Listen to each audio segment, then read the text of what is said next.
Today, wow, my hair's doing a thing, isn't it? Today, we are finishing Metroid Dread.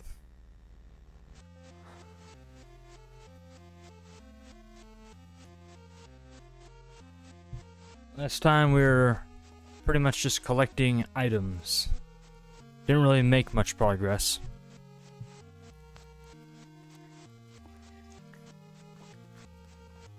Killed the last Emmy. Got the wave beam and the power bomb.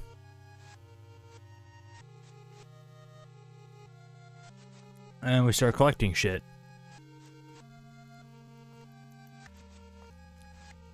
Got I think 100% all areas except for the last one.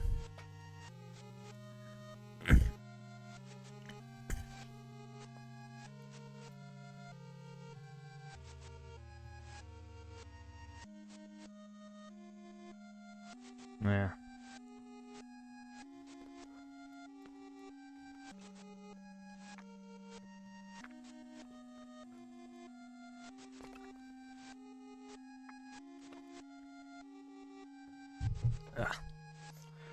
Get what the fuck? Goddamn robots.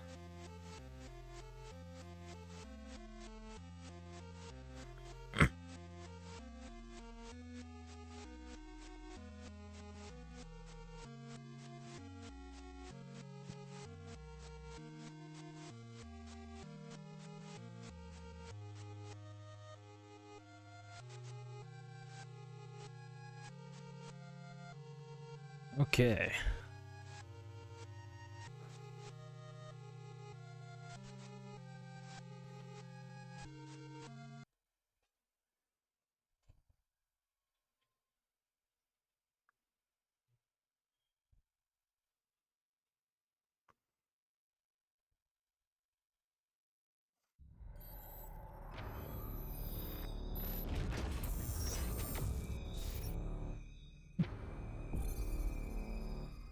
Yeah, look at that percentage! 98%! I love it!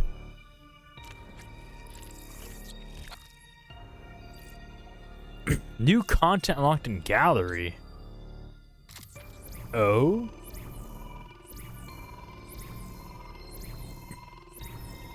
What is this? Do you get stuff in the gallery for getting all the items? Okay, hold on. We'll look at that later. Let's finish the game. 69 energy. Yeah. It's not funny. It's an immature joke.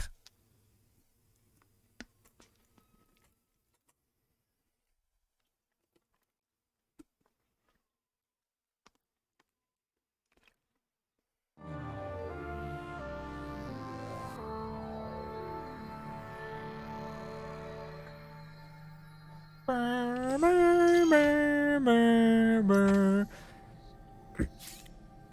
100, 100, 100, 100, 100, 100, 100. Okay. Just gotta get to Anubia.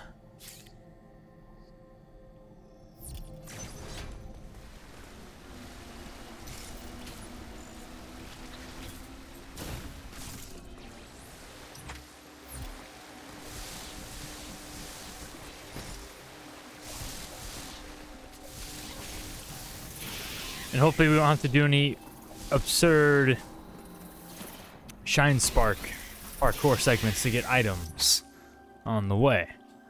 No, I just need to go up more.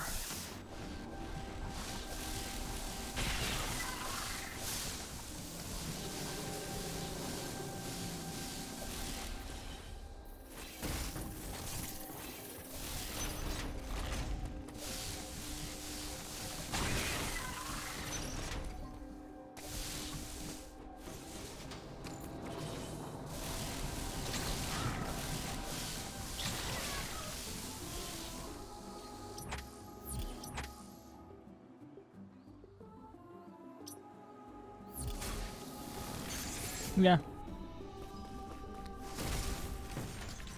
Eee.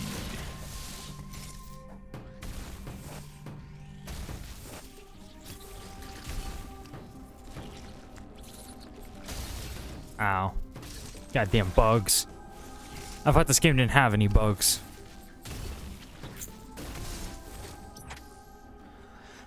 I actually saw someone, actually there's apparently a secret way you can kill Kraid. I saw someone do. And it's really cool to see it. Just to think that there's something like that in the game at all. Or if you have the bomb when you fight Kraid, you can like kill him really fast. And I'm wondering if that's a speedrun strategy. Or if you even have to kill Kraid at all. What does killing Kraid give you again? I don't remember. Ha, Nubia. Ha, Nubia.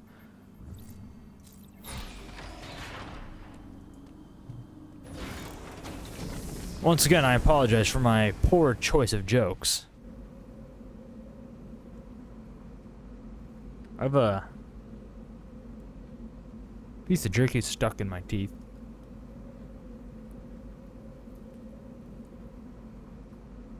That's the downside of eating jerky.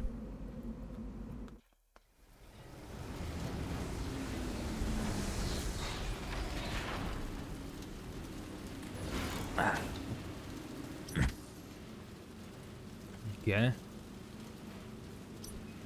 Alright. Is there like anything? Okay, there's something there, actually.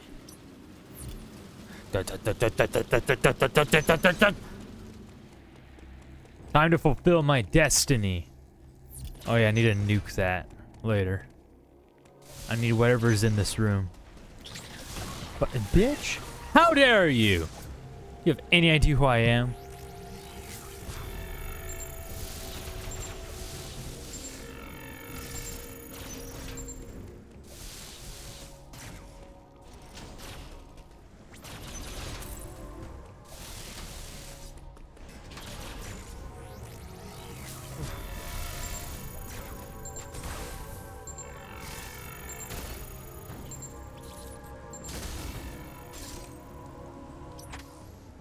Okay.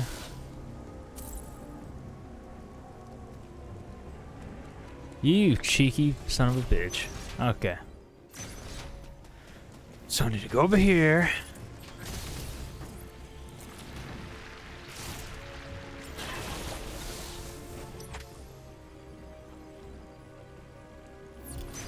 I'm gonna open it from the other side.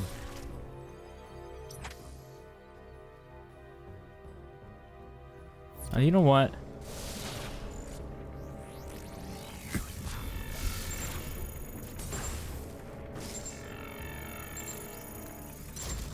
It's power bomb. The solution to everything here is power bomb.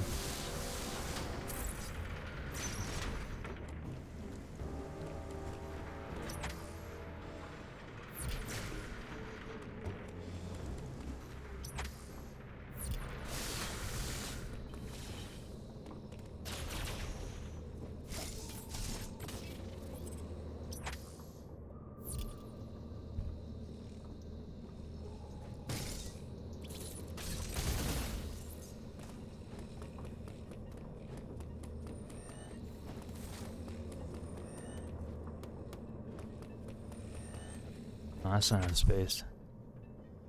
To what end is it gonna make me travel back somewhere to get the speed boost for this?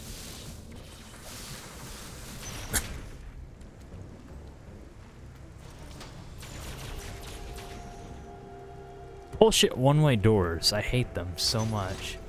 Maybe I don't need it though. I think I can just...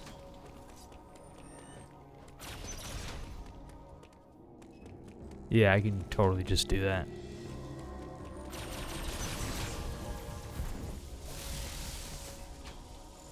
You have got to be kidding me. Okay, okay. Fuck my life.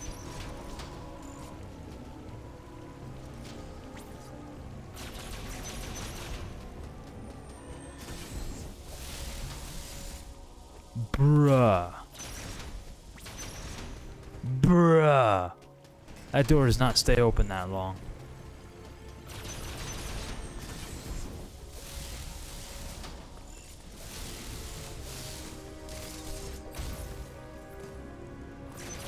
Okay, I think I know how to do it. Alright, you ready for this? Ready for this?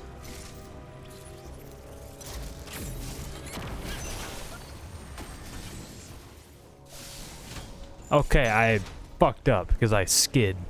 I didn't hold down.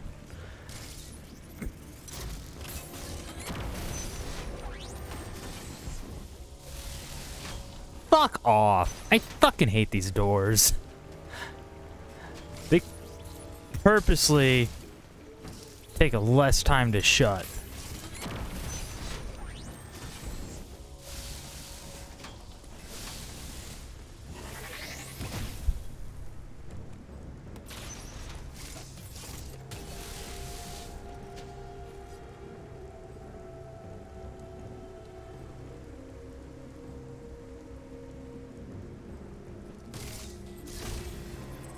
We're gonna start the stream off like this, are we?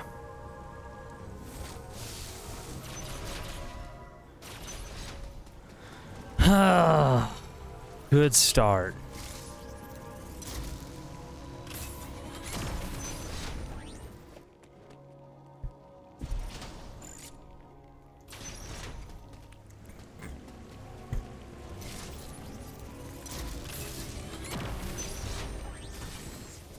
Fuck! Why?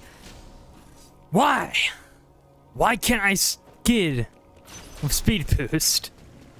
Why do I have to stop?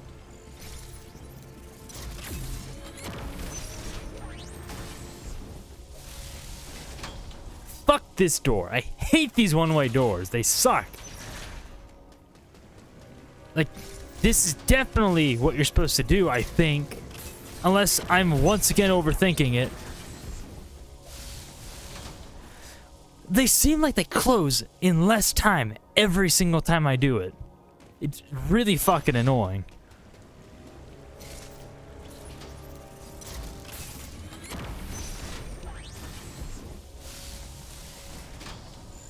Nope, I'm not doing this. I'm not doing this. I'm literally just going to look it up without even fucking attempting it any further because I cannot be bothered. This is why the internet exists. I am not going to waste my time trying to figure this out and overthink it when it's probably going to be way simpler than I'm making it out to be.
You know, I had a feeling. Usually when I can't figure it out, it's because I need to wall jump at a certain point.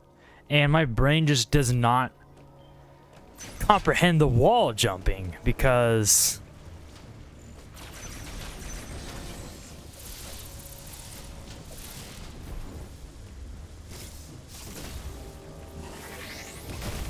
See? That easy. If I just wall jumped more, I wouldn't have problems. But for some reason, I just don't think of wall jumping when it comes to the puzzles, for some reason. Okay, so I'm 66%, which means there's probably one more item, and it's probably You know, up where I need to go? Because I don't see anything else that way. At least, I don't see it. Yeah. But it could easily be over there still.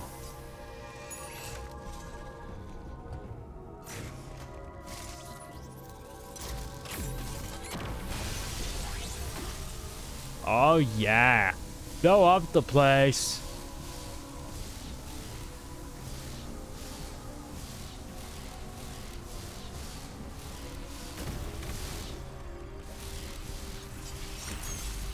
Don't touch me, motherfucker. Get out. Don't spit on me. I'm not into that. Don't spit on me. Don't shit on me. Don't sit on me.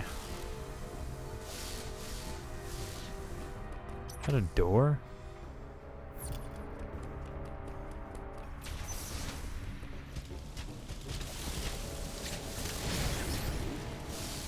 Get shit on!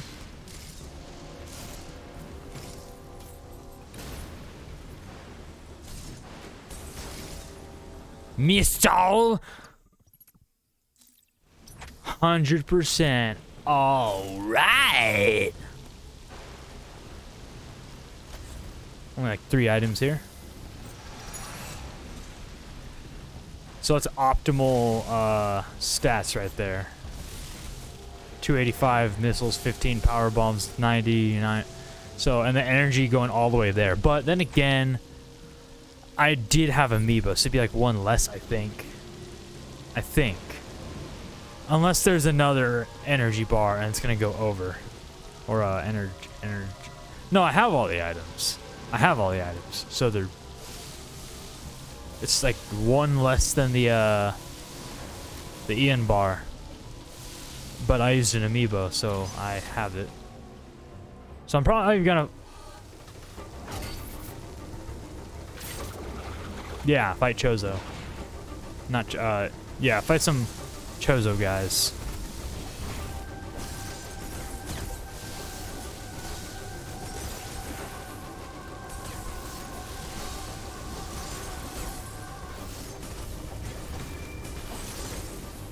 That's a tough shield you got there, buddy.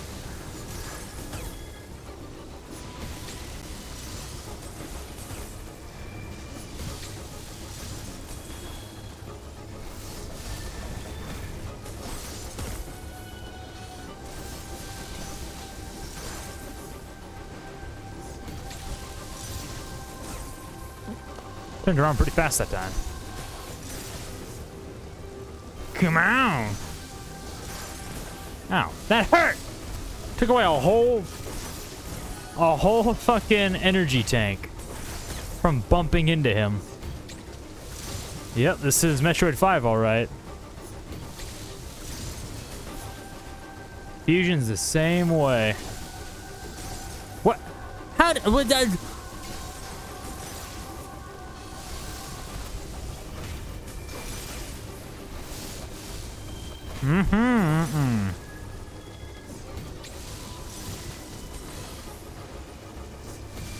He's golden, which means he's better than the rest. He's super Chozo.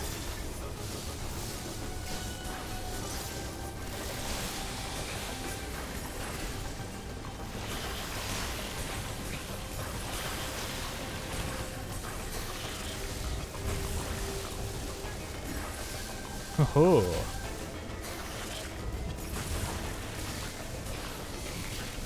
And now he's goopy, crazy, shiny, super Chozo Supreme with cheese.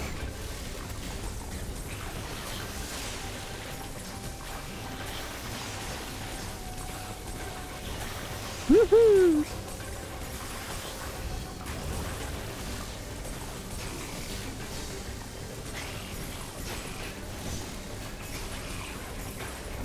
And cutscene.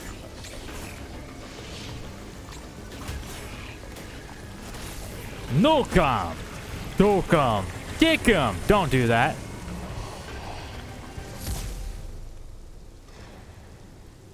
And I crush his spine. Like baby doll. Like Barbie.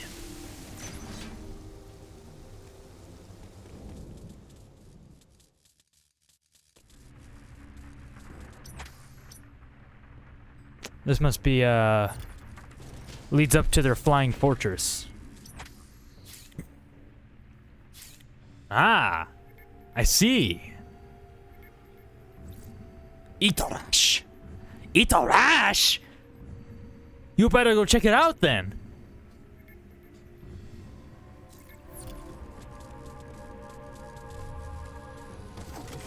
Look at this guy. She's got a nice little seat. It's the... Oh my god. Screenshot this.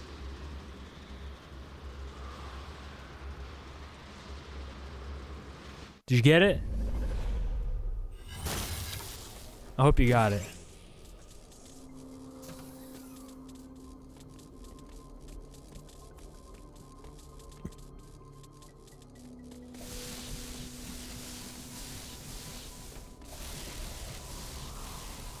All right. What awaits? There don't seem to be any items here. And we got a full charge juice station. This next room's probably, yeah, it's a save room. Save before the big fight. Okay. I don't know what awaits, but we shall see.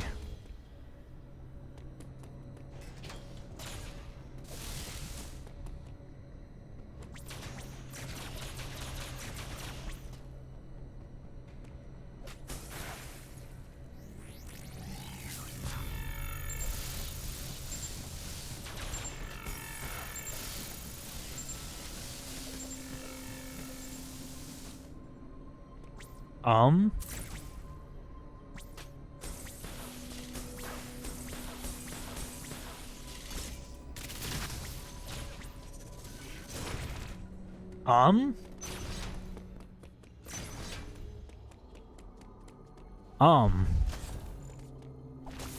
Power bomb, probably.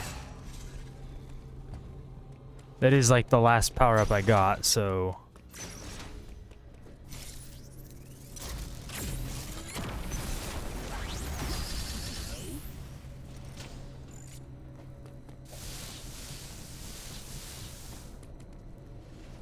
And further up still, we're gonna have a nice climactic duel on the rooftop. Kung Fu style.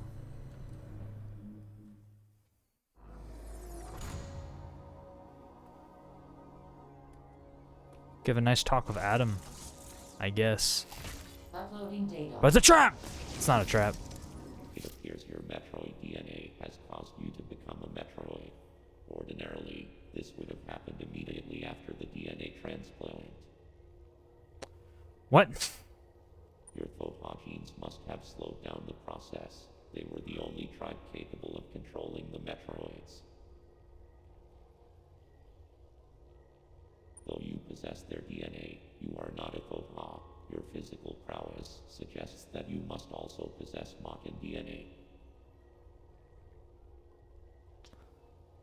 I suppose. Metroids are programmed to identify Makin as enemies. This suggests one thing to me. They're programmed to identify Makin as enemies. I guess that's just his computer talk. It is very probable that your metamorphosis occurred as a result of Ravenbeak's attack. His presence awakened the Metroid's killer instinct. That's what we're going with, I guess. Since then, your metamorphosis has accelerated. It can no longer be controlled. You are now a Metroid, Samus Aran. Your very existence poses a grave threat to the galaxy. What? However, there is no need to fear. You can still contribute to galactic peace. You need only use your new powers correctly. Okay, Mom. You have followed my instructions faithfully so far. Continue to do so. It's that simple. I consider your performance here on ZDR highly satisfactory, as I hoped. It has even awakened your Metroid powers. I was right to let you live during our first encounter. That one glimpse you showed told me everything. Submit and offer up your power. My plan is the only way to bring order to the galaxy. Fulfill your destiny, Samus. This is an order. Disobedience will not be tolerated. Fuck. I knew something was off. Yeah, blast him.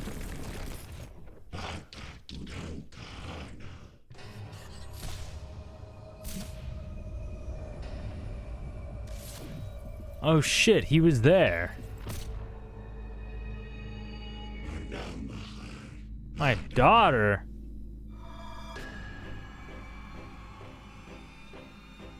Well, that changes things, doesn't it? Beep, beep, beep, beep. I don't know, it's just... Oh.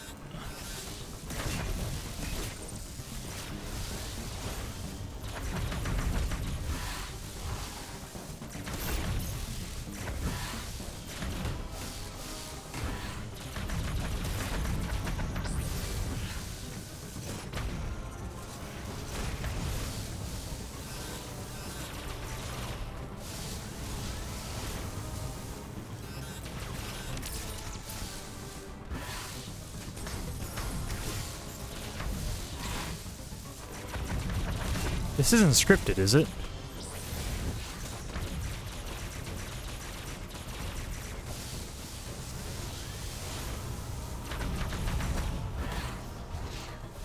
Oh, he can just go through that just fine? Okay.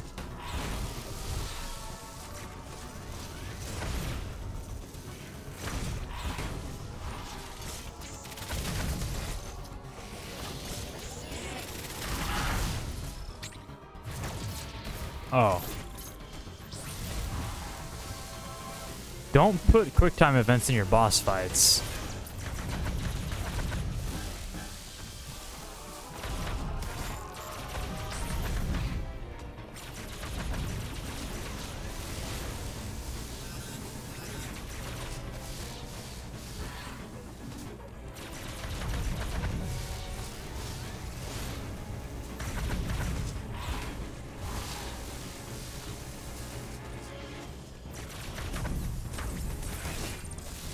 Oh, can I just missile that ball?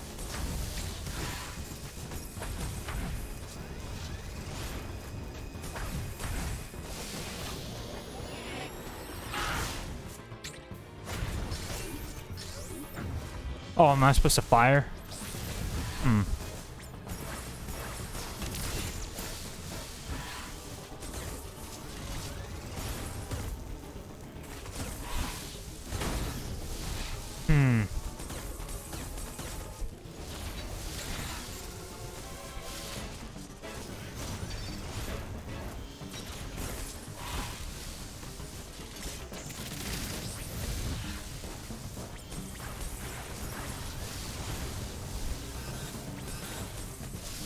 Okay, so you can destroy those with missiles.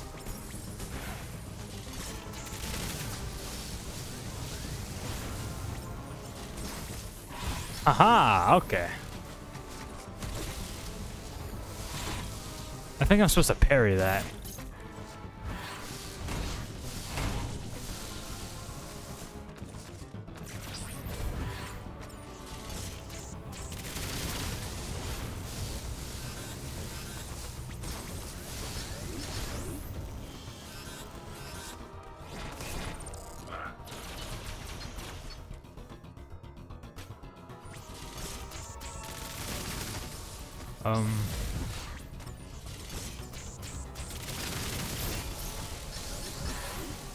Okay.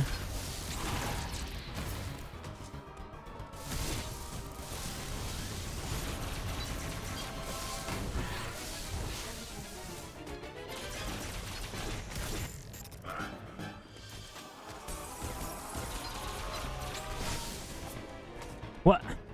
Oh, I'm supposed to approach him when he does that. How did I know I was... How was I supposed to know this is JoJo's Bizarre Adventure? How was I supposed to know this is Infinity Blade?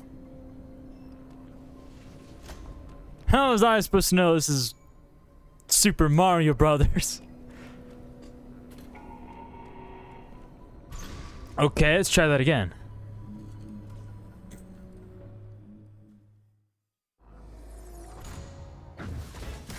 Bam, bam, bam, bam, bam.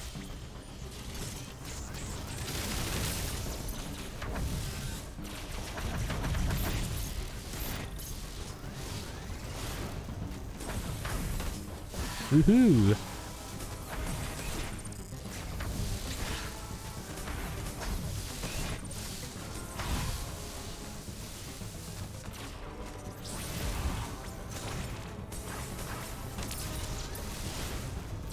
Thing's hard to deal with.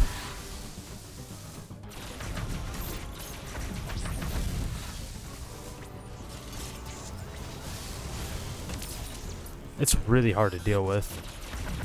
It's just kind of there in the way. That's pretty badass fucking punch, though.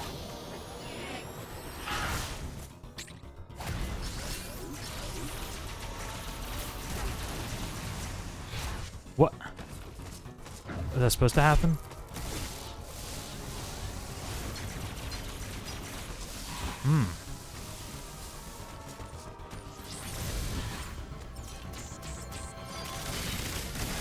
Aha! I got it.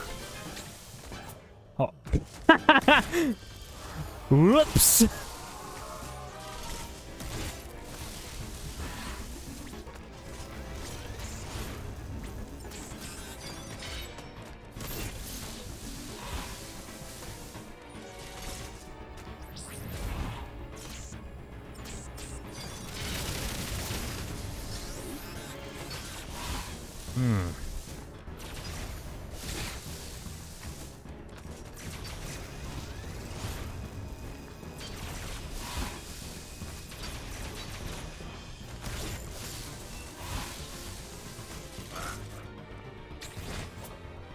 What?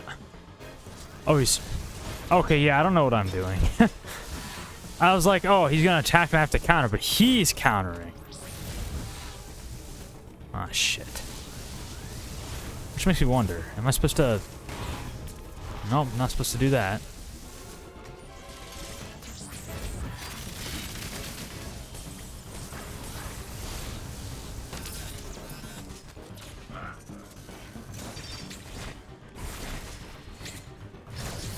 I pressed it, but okay.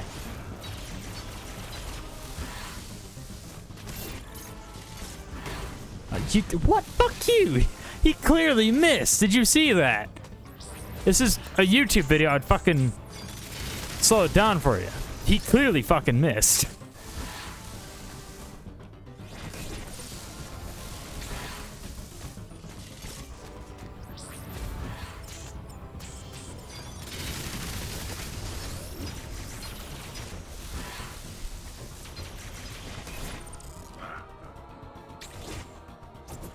What? Am I supposed to run at him? Like all the way? What do I... I'm confused.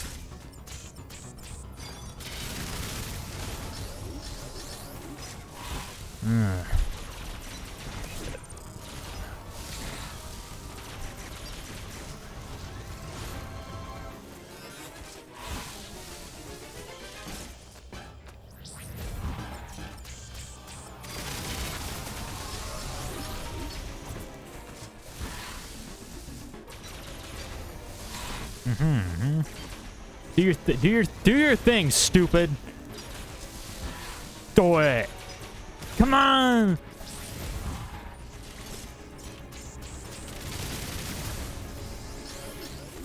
Hey.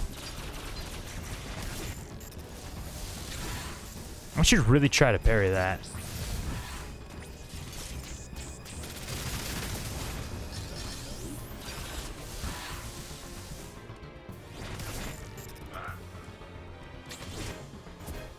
What? That's just fucking rude. He just follows it up continuously. No, I wanted to parry! Stupid.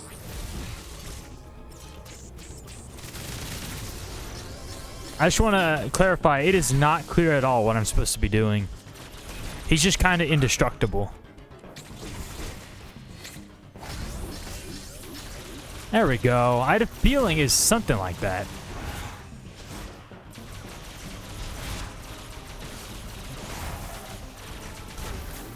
That's pretty cool, though. That visually, it's really cool, but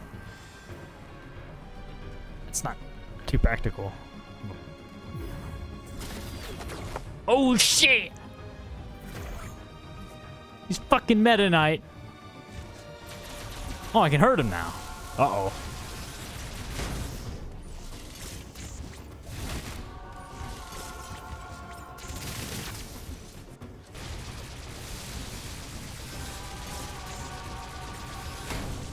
God, how fucking long does that last?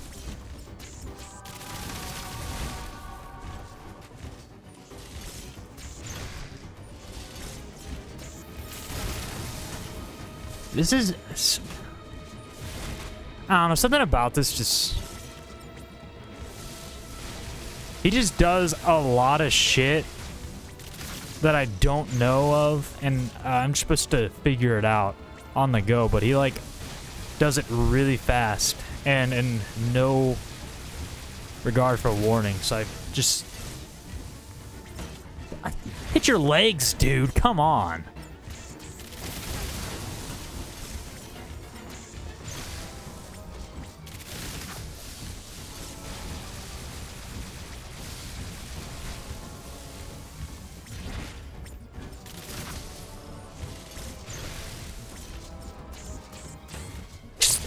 Fuck you. Why does touching him hurt? I hate when games do that shit. This ain't fucking 1985 or whenever Super Mario Bros. Came out. Enemies don't have to hurt you from physical contact anymore. It's so fucking primitive. He's not covered in spikes, is he? He's not made of fucking fire, is he? Then why does it hurt to touch him? He, like, flies just low enough to his foot touches me and hurts, gets rid of a whole fucking E-tank and ruins my missile charge.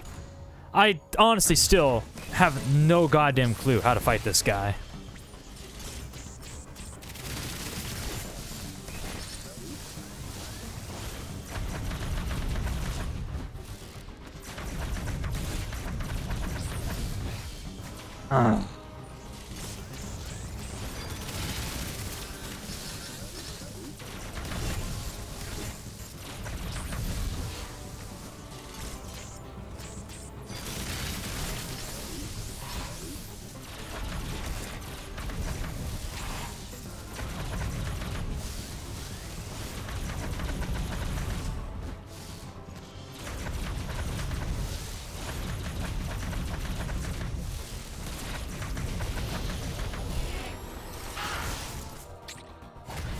There you go.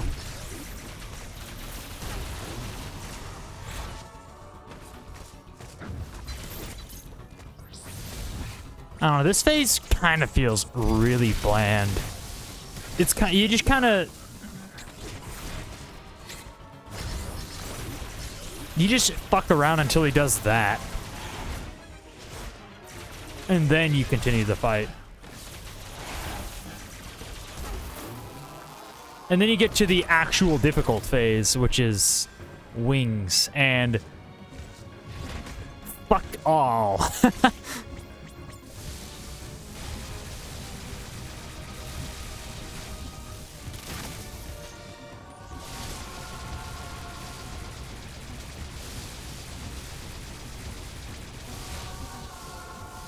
Don't stop flying after me, dude.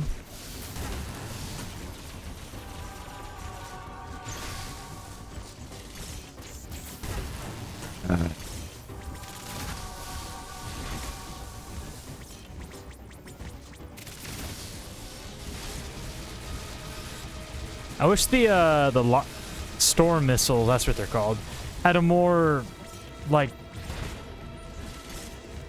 easier way to lock on, I'd say. Because it's kind of very, very jank. Like, storm missiles seem the way to go, but then again, they're just getting me fucking hurt because I'm trying to lock onto them. So I might just stick with Fuck off! Fucking space jump, piece of shit.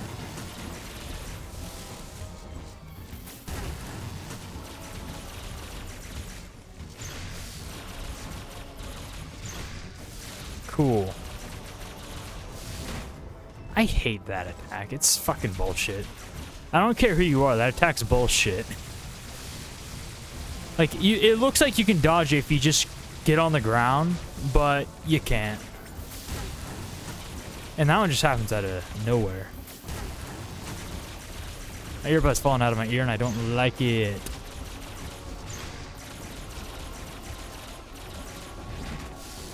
Fuck, that attack's stupid.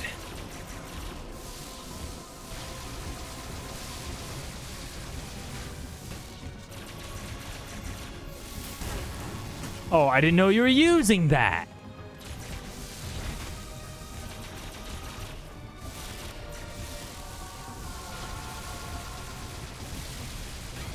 Fuck you. God. I'm sure this boss fight would be really cool if I didn't have annoying game mechanics messing me up. Like, storm missiles being fucking pointless against single targets that are fucking moving around. And just any of the beam just sucking. That's not what I meant to say, but I literally forgot what I was fucking saying. Stupid fucking space jump canceling itself for no fucking reason.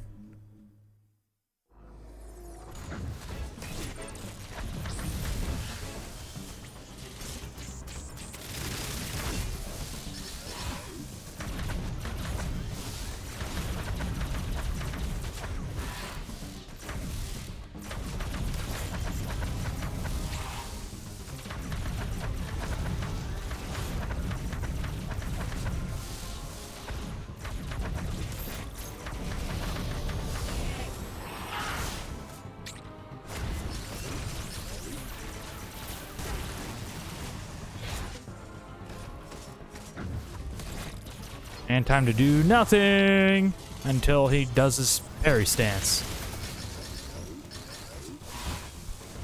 But fuck you, dude. What is wrong with you?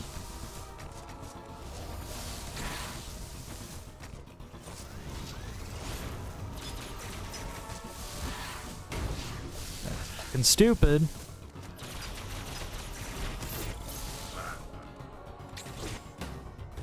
Fuck you. God damn it. What fucking triggers it? It seemed like I just ran up to him every single time. So I was like, oh, I just gotta run up to him to trigger it, right? And then it just doesn't fucking trigger.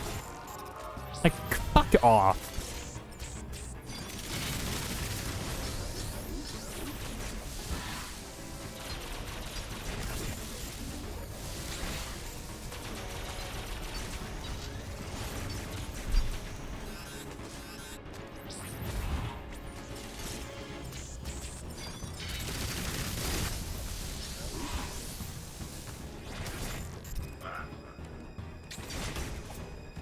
Fucking activate! God damn it!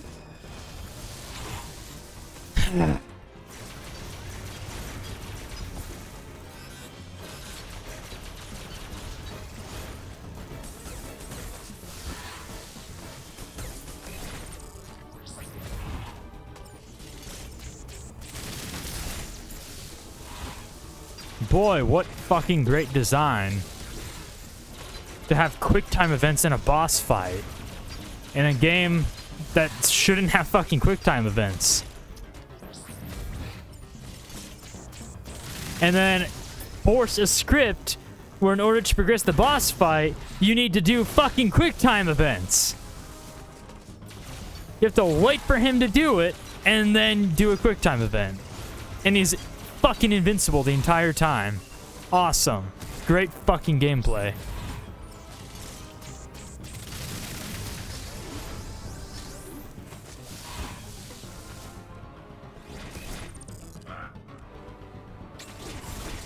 Fucking Christ, about fucking time. Why would it not work before? It failed like 3 times for no fucking reason. I didn't do anything different. It's been the same every single time.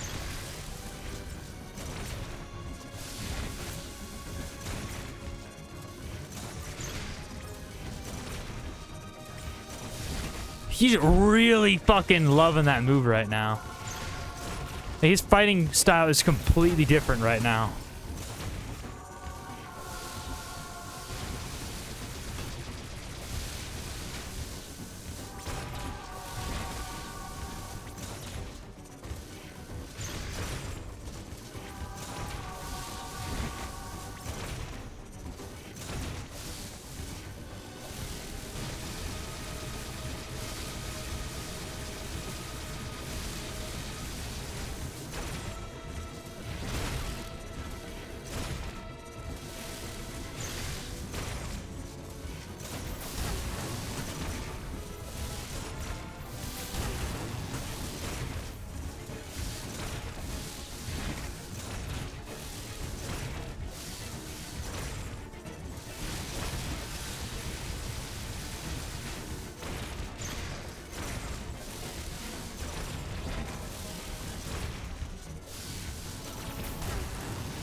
Cool. Great fucking attack. I love getting hit by a super powerful attack out of nowhere that I had no wind-up to prepare for.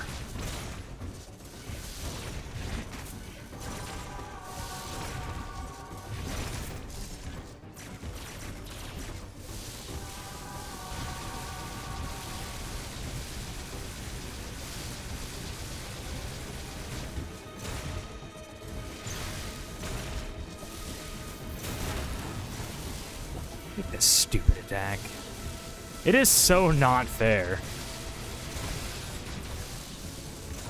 There's no fucking time to prepare for it. He just kind of whips that out of nowhere. He's just like, here is my super power energy dick, bitch. This is doing nothing to him. I can already tell. Charge beams in Fusion were fucking dog shit, so I have no doubt this is just as bad. I should be using missiles, but it is so much harder to hit him with missiles than it is just my beam.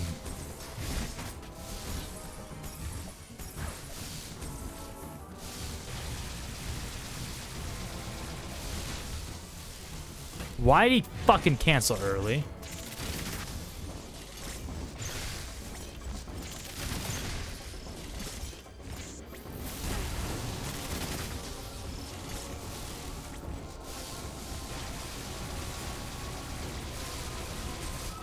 I am holding these controllers in the most uncomfortable position right now because I'm trying to fucking charge a missile while space jumping.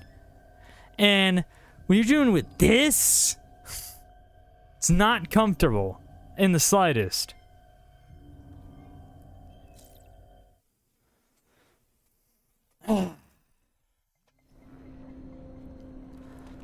This boss fight's honestly just fucking annoying. The first phase is pretty cool until you have to do it every single fucking time you die to the second phase. Third, second, I don't fucking know. The second phase, I guess, feels exactly the same as the first phase, except you do nothing.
That phase has got to be a pain in the ass for speedrunning.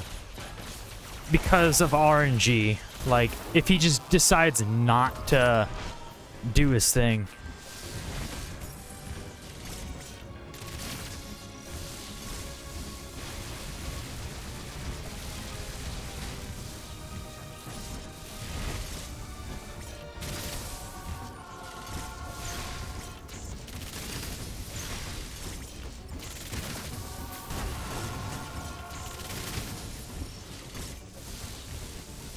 Yeah, I'm gonna have to do missiles. There's no way the charge beam is doing enough damage to actually atone for the amount of damage I'm taking. But seriously though, I'm holding this Joy-Con in the worst fucking position right now.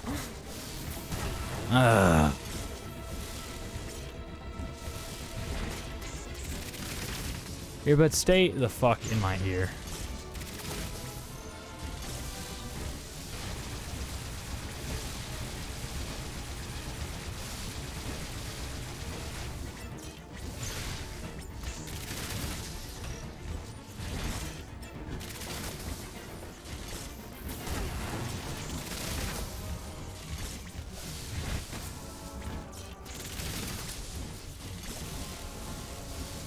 Alright.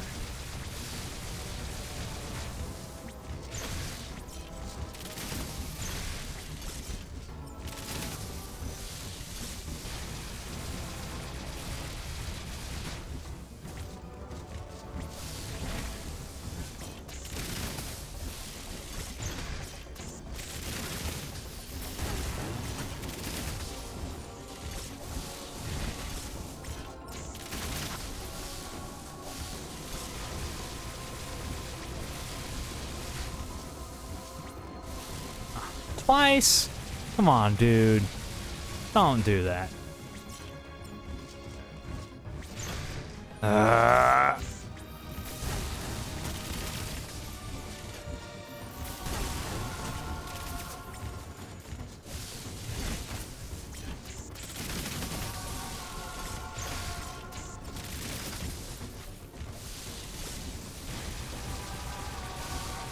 Fucking missile sponge, dude.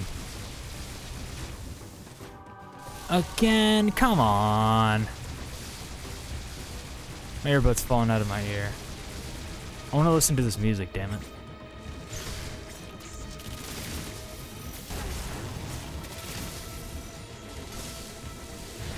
Oh, gravity!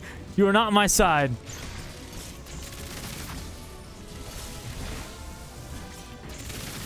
Ah!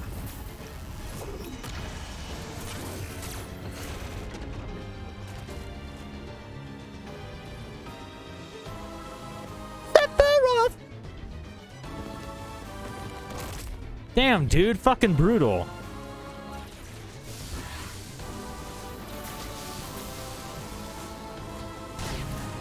Ow!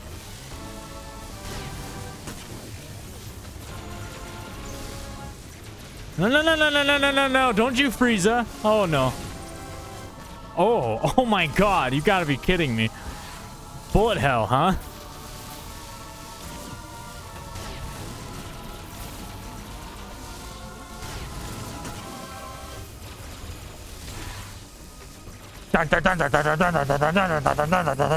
Oh, he still does that attack. God damn it.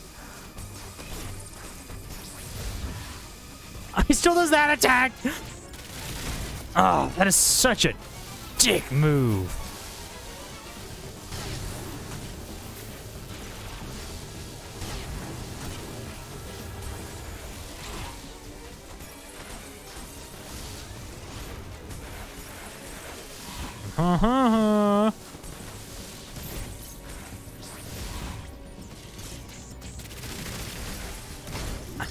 Come on, dude. That's just mean.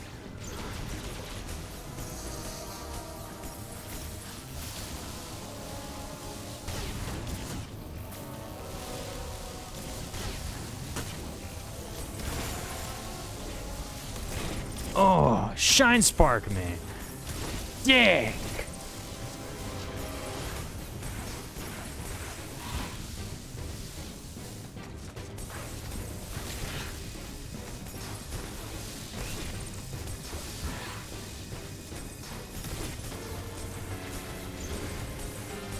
Nuke 'em! Nuke 'em! Yeah! Haha! Oh shit! You're gonna get sucked! Oh.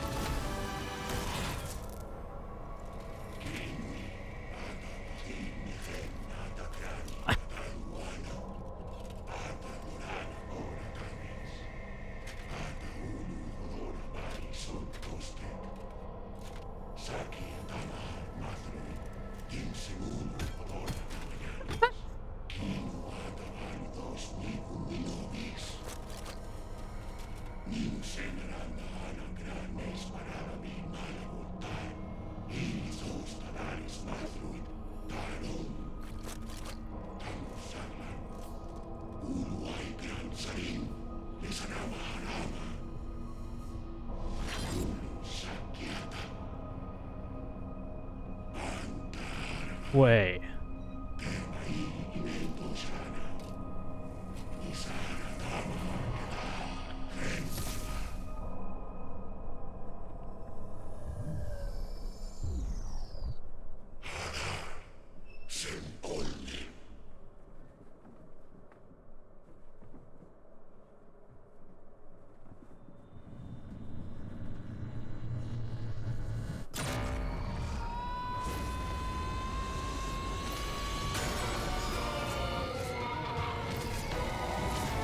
What the fuck?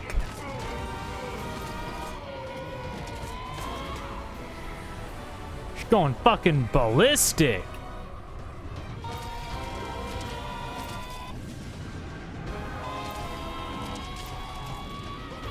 Oh my god. She actually going Metroid.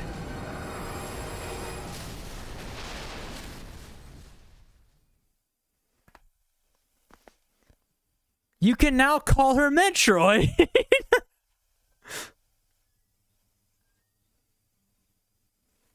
What? Okay, I was thinking the other dude who was you know, oh my god.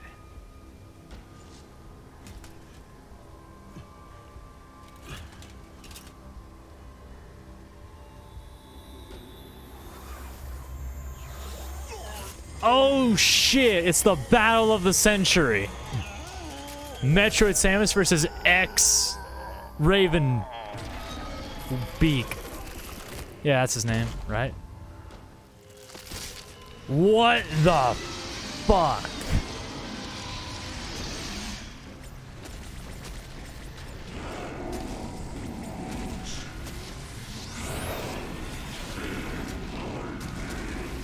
What the fuck you, game? That's fucking stupid. Everything ruined because it didn't tell me what I was supposed to do. I was like, do I hold this? Do I press this? Do I hold this? What? I still don't fucking know. I was holding it and I wasn't doing anything. Fuck you, that's stupid.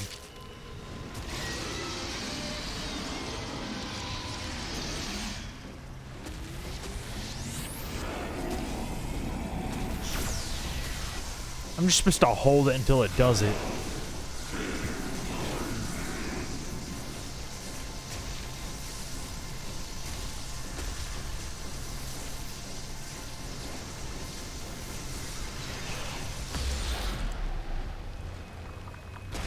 Yeah, I thought the that one Chozo, you know, the nice one, was gonna come and save her, but no, didn't happen.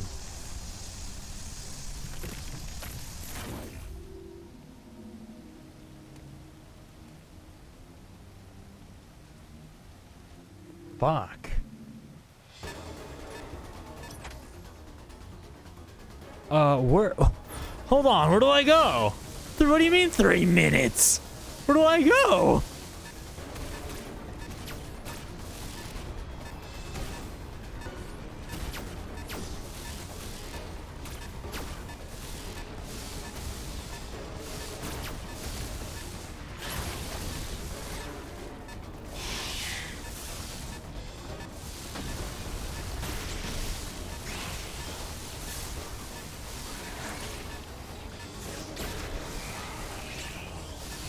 shit, we're fucking running.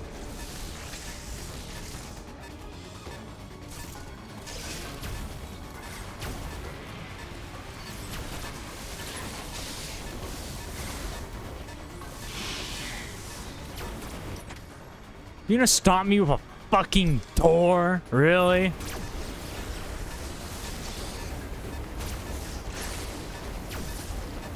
It has to be there, yeah.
So, you will drain the ship of its energy.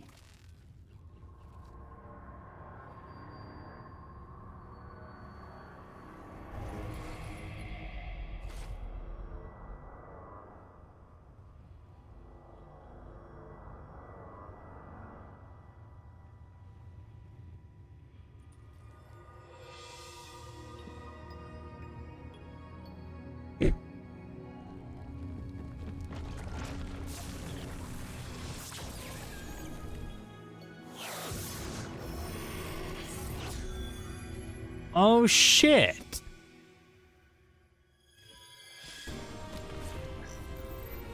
Fucking unmetroided her.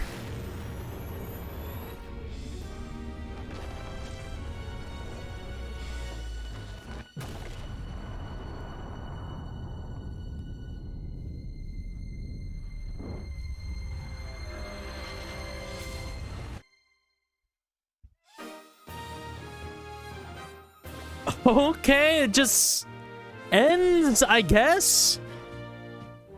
It just fucking ends. We're not gonna talk about that? Post credits, maybe?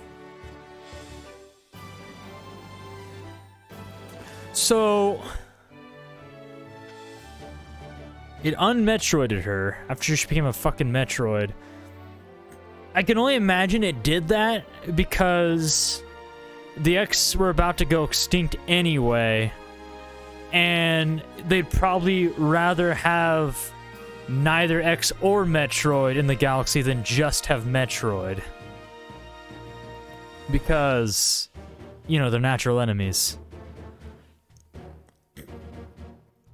Not exactly where I saw that going, but it was still cool. I knew the bad guy was gonna get X'd. Because everyone gets X'd. I was not fucking expecting the whole Metroid thing, though. Like, at all.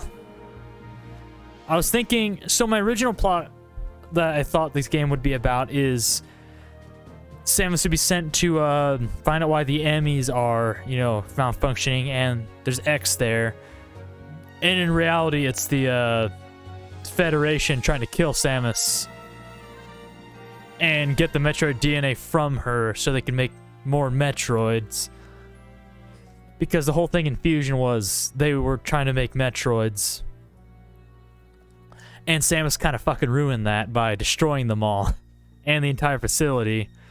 So I figured they would try to remove her and get the Metroid DNA from her so they can make Metroids, because the Federation are a bunch of scumbags. They want bioweapons, kind of like Ravenbeak here in this game.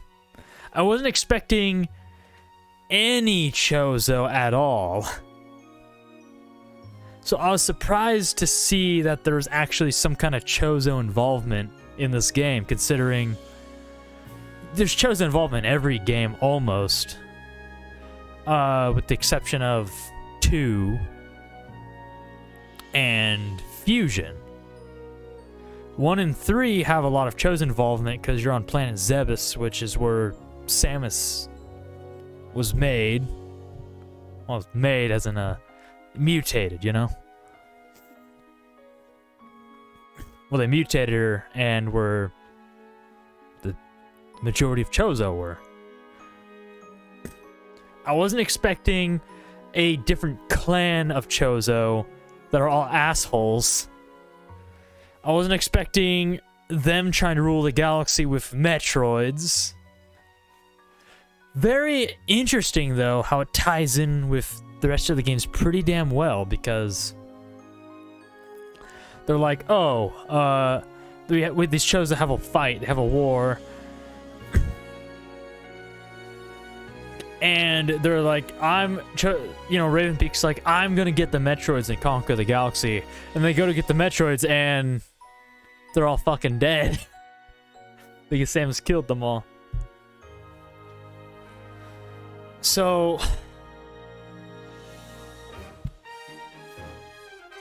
very interesting.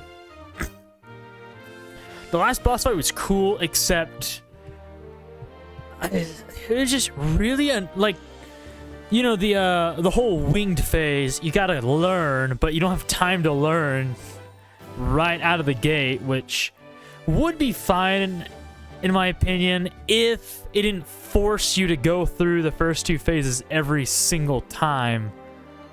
Specifically the second phase. The second phase is just the worst, because it's the same as the first phase, except he's fucking invincible, and you have to wait for him to proc the parry. And then you run at him, and from what I gathered, sometimes he'll fucking go into the cutscene where you quick time, sometimes he won't. Like, it has to do with meleeing him or something. You have to, like, run up to him and try to melee him at the right time. It's... I don't know, it's weird.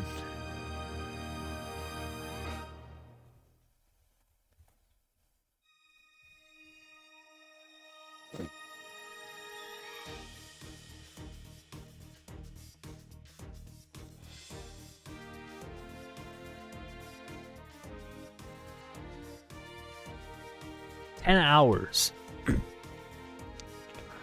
But I got 100%. Ooh.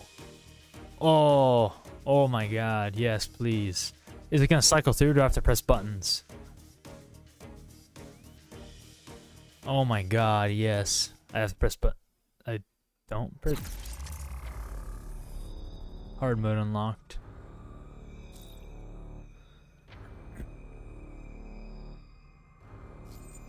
Okay, it's the first time a Metroid game has had a hard mode, I think. I don't remember there being a hard mode before.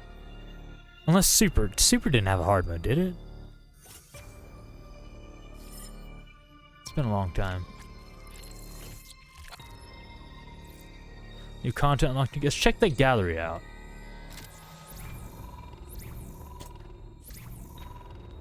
Ending rewards. Okay.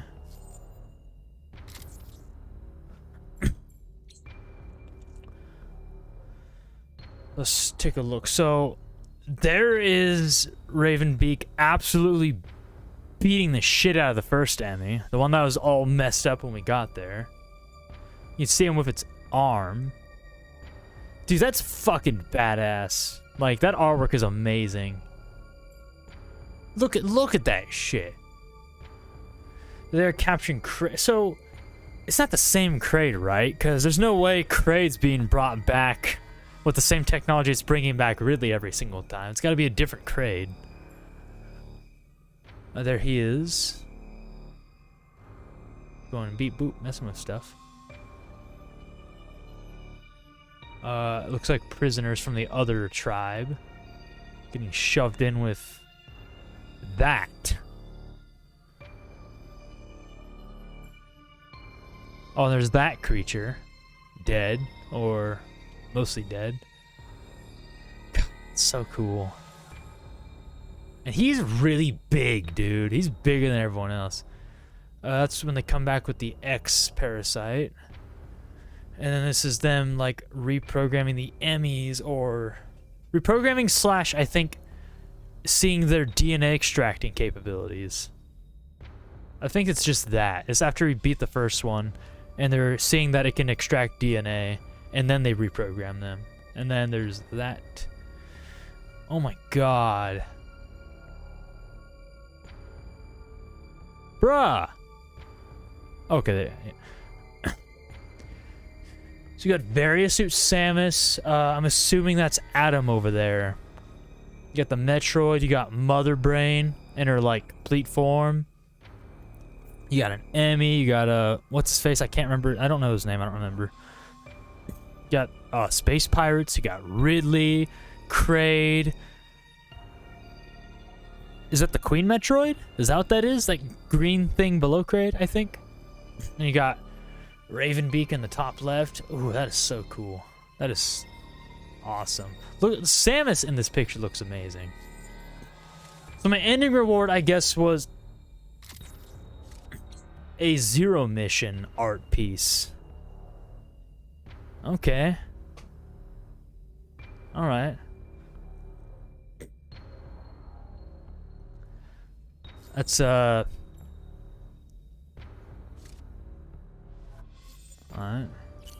Mission line, credits. So I was expecting a traditional, like, you know, I was expecting like traditional ending rewards where it's usually like, it's usually some kind of artwork of Samus wearing less clothes depending on how fast she did it. But in terms of, you know, lore, storyline, it wouldn't make sense. So I understand. So what are the other ending rewards if this is Zero Mission? Let's see. There's 1, 2, 3, 4. Zero Mission, 2 remake. If that's the ending rewards, maybe. Unless that would leave nothing for Dread, though.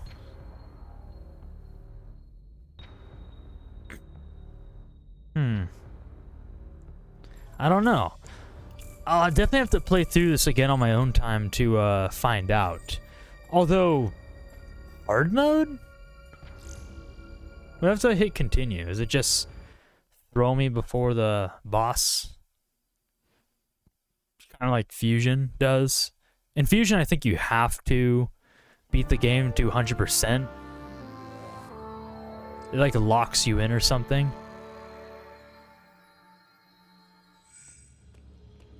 Yeah, it puts me right before the... Alright.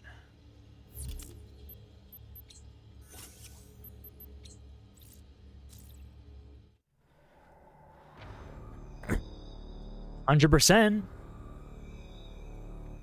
Finished just under 10 hours. Although, right here, the save's at 9:36 about. So it took me roughly around 20 to 30 minutes, I think, to... It took me around 20 to 30 minutes to beat that boss. So, yeah. Cool. So...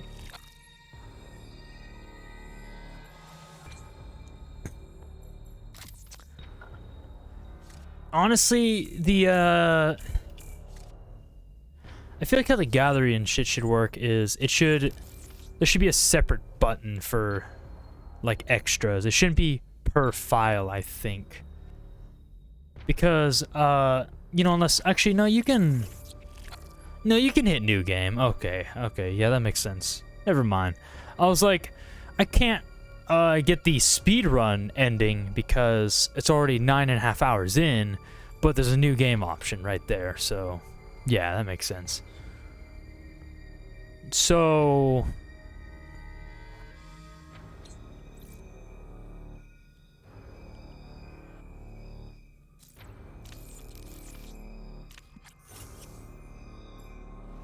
Okay.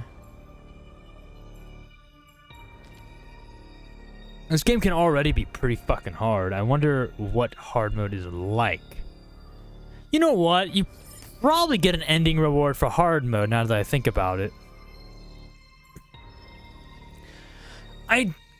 Okay. I do not think I'll stream hard mode. First off, let me get that out of the way. I don't think I'll stream hard mode simply because I don't know, I can't focus as much, I suppose. I will play hard mode on my own time. At some point, I will stream this game again, maybe attempting to speedrun it. And I will maybe show off whatever ending rewards I have by then. I'll go to extras, I'll go to gallery, I'll go, here's my ending rewards, and maybe have all of them. Maybe have some of them. I'm pretty sure hard mode gives you an ending reward. Now... Fuck, how much damage does shit have to do on hard mode? That boss did so much damage, although I got a strategy down, and I didn't take that much damage when I beat him, I think. I believe. Once you figure out the bosses, the game becomes much easier. The water boss, I felt like, was just not a good design choice in terms of knowing how to beat the boss, figuring it out. It's kind of just... I'm hitting him, you could see it's like doing something. But you could hit him for a million years, it won't do anything. Until you find out, oh, I have to turn around and hit the fucking button behind me, which activates a turbine. I have to do that on both sides. And it's so complicated in terms of just, like Kraid, you just fucking shoot him. That's how you fight Kraid. You shoot him in the face, you shoot him in the mouth, you shoot him in the stomach, you shoot him in the face, you shoot him in the mouth. Or if you find that secret way to kill him, you just bomb into his fucking stomach and blow him up or some shit. What other boss? That one thing, the crazy thing. That was a good boss design. I really like that boss. It's a mixture of, like dodging and bullet hell. Which the bullet hell for Ravenbeak's pretty cool, where he like shoots the like ball into the air and it like does these shockwaves. You have to like weave in between. That's really cool. It's a little difficult to figure out where he's gonna shoot. It's like you have to. It's a combination of bullet hell and leading him into shooting a particular spot, so then you can dodge the shockwave. Because you can't just go into the corner and dodge the shockwave because he's just gonna shoot you because he follows you. So you probably have to stay down to lead him and then jump up and then back down and do that. So Ravenbeak is a really good boss except for Phase 2. Phase 2 ruins the whole fucking fight. Honestly, it's the worst. It's fucking RNG bullshit, and it's terrible. And quick time events. I don't like quick time events in fucking Metroid boss fights. Have them in cutscenes, sure. Have them for the Emmys, sure. Not for boss fights, though. It's just fucking bad. It ruins everything, honestly, because you're fighting something, especially me coming from fucking... I didn't play Samus Returns. I don't know if the bosses in that game have quick time events or not. My last Metroid game was fucking Fusion. Or Metroid 2, technically, which I streamed. I played Metroid 2 for the first time on stream. But in terms of, like, release order, the last game I played was Fusion, which is the prequel to this one, which came out 19 years ago. That's not the last time I played it, mind you. But from going there to here, where there's no QuickTime events. There's no QuickTime events in any Metroid game, unless Samus Returns has them. To then just being exposed to QuickTime events in a boss fight, in the middle of a boss fight, when you're You're just doing your thing. You're zip zap zoopity bop booping all over the place, shooting the boss. And yeah. Another gripe I have with the game is just they really did use all the buttons, but fuck, that's a lot of buttons. It's good. It's very fluid, but very hard to keep track of sometimes. It's like if you've ever played DMC, which is the Devil May Cry reboot that came in like 2015 or something. The game's fucking terrible, but the gameplay is very good. Like, it feels good to play. Every button does something useful, but it's a lot to take in. Similar to this game. Very fluent, very good feeling, but you just lose track of shit all the time.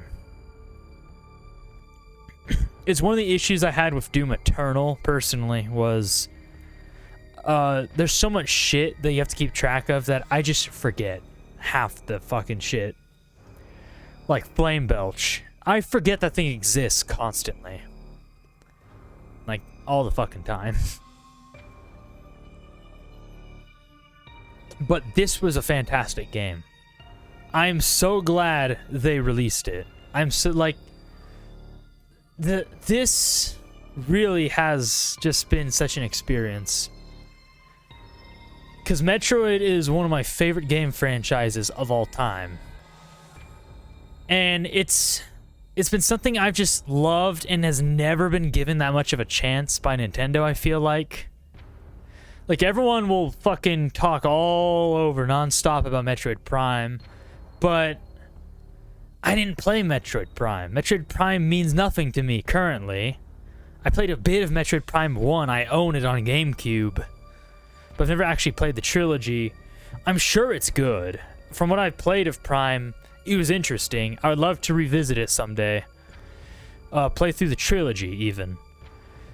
But I so much rather prefer the original Metroid games. With the side-scrolling, you know, all this. This, right here. This. All around. I'm in front of the game screen. I much prefer this. It's just something I've always loved. The way it plays has always just been so different to me from any other game. I'm pretty sure it was the first of its kind. I think. Because Mega Man, I think, came after. Castlevania came after. I'm pretty sure Metroid's the first of its kind. And, you know, it's been around as long as Legend of Zelda, but it's been overshadowed by Legend of Zelda, Metroid Prime, constantly, through its entire lifespan. And they finally gave it a chance, and that's a good fucking chance. Metroid Dread is a fucking superb game. Any, like, shit I talked about the game has purely been for sport. Like, my real gripes with the game are, like I said, I disapprove of quick time events in boss fights. And, the second phase for Ravenbeak was just terrible. And the water boss could have been a little more clear on what you're supposed to do. Like, for real. Like, my issues with the Shine Spark and Speed Booster puzzles, that's my own personal thing. Those, I believe, have no detriment to the game whatsoever. Metroid's always had ridiculous puzzles in it. And that's part of the charm, honestly. Like, that's just part of the charm. That's just Metroid. They always have ridiculous fucking puzzles that require you to do stupid shit to get.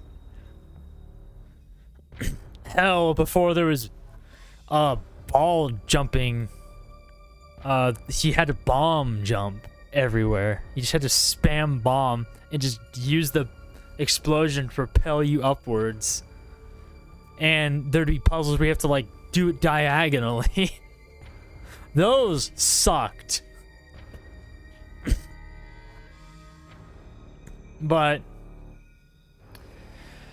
Visually, so fucking good. The gameplay felt so fluid and so nice. The enemies were a little jank, but they were all... other than that, they were fucking amazing.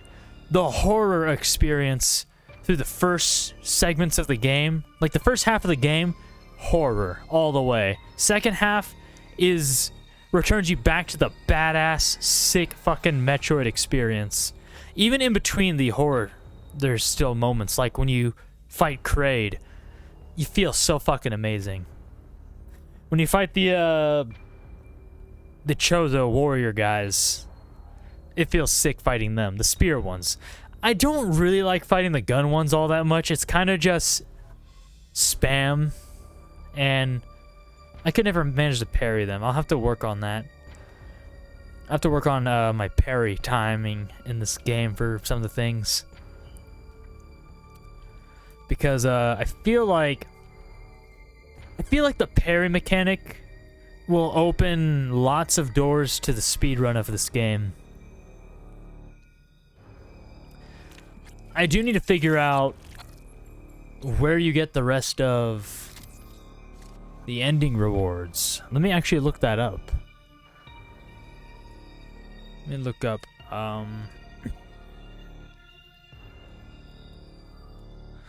ending rewards. How to unlock all ending rewards. Okay. How to unlock...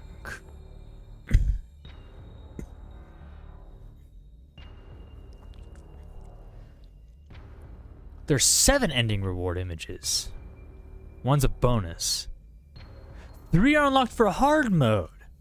Interesting. So I knew there's at least 1 in hard mode, but 3? Damn. Oh, that's... Okay. I was gonna say it's stupid because, you don't get any ending rewards for 100%, but you actually get all of these. Like, this one I think was for 100%. It's fucking awesome. I love that. That's so kick-ass.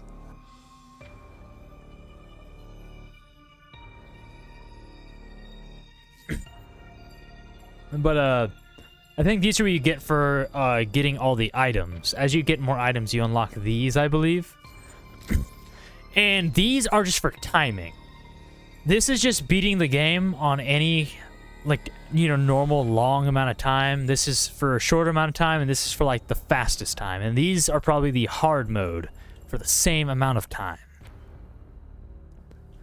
Damn. Beating hard mode in a short amount of time? It's like under 3 hours or something, I think. For the fastest completion reward. Yeah, I'll definitely do that on my own time. I'll pick up some speedrunning tactics, and then I'll try speedrunning this game. Thanks, Nintendo, for this game. Finally give Metroid another chance. Is this the end, I wonder? Oh, the ending kind of just is abrupt, but where can you go from there? All the Metroids, all the X-Parasite, all the Chozo, they're all dead now. There's, like, nothing else to go off of. I don't think Metroid Prime 4 is going to be a sequel to this. I'm pretty sure it's still going to be before Fusion. Probably. Yeah, I think it's still probably going to be before Fusion. Because what it seems like is Fusion is the final death of Ridley, where the X kills him and mimics him. Because Ridley's not in this game. Granted, he could still be out there, maybe. There's still the chance he could be, you know, out there. They could have fucking cloned him again. We'll just have to see where Metroid Prime 4 takes us. But yeah,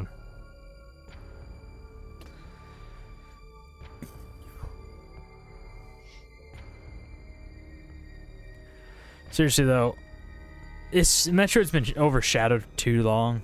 Maybe they'll remake different Metroid games in this style. I'm still holding on to hope that they port Samus Returns to Switch because I don't want to fucking play that on 3DS. If I'm being honest, the main reason I didn't play Samus Returns, I was excited for it up until they said it was going to be on 3DS. Then I immediately lost interest because the Switch was already out and they released it on fucking 3DS. Who the hell does that? Like, that's such a bad fucking decision. It's like, I don't want to play this on 3DS. I'm done with that. I'm done with that device. Switch is out. It's about Switch now. So I'm holding on to hope that they port Samus Returns to Switch.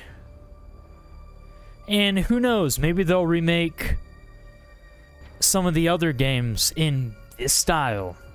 Maybe. They remade Samus 2, Metroid 2, Return of Samus Returns. They remade that in 3D style.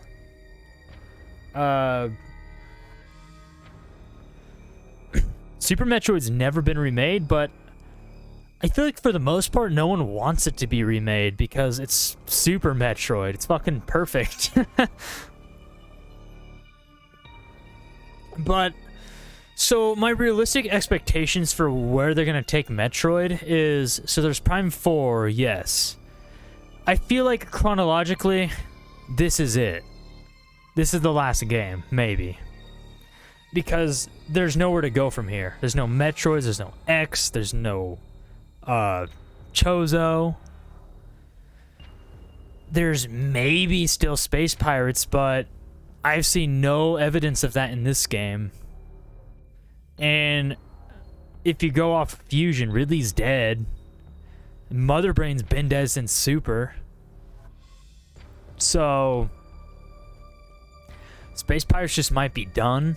Period. Actually, the Space Pirates might even be done in Prime 3, possibly. I've never played Prime, this trilogy, so maybe because Prime takes place after Super, I think. I think Prime takes place after Super. Hold on, what? My home button was like stuck. I switched to sleep.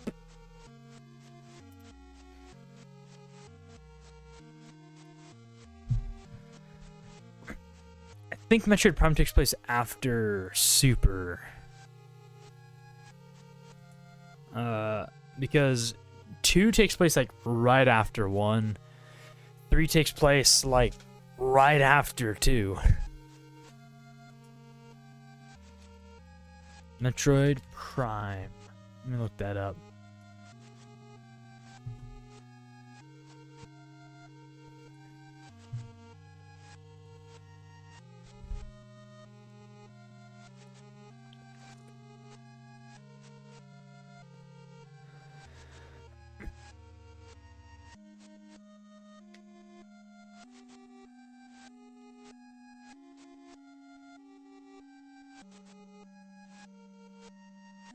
Yeah. Metroid Prime, I think, was the first Metroid game to have, like, cutscenes, really. Like, real cutscenes before, like, fights. Like, Zero Mission came out after Prime, and it introduced that to the classic style. It's between 1 and 2. But some sources say it occurs after Super.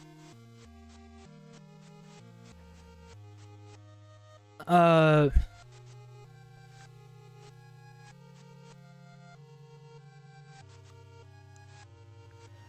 guess it really depends on if there's Metroids in Metroid Prime. I know there's the Metroid Prime. I know there's that thing. But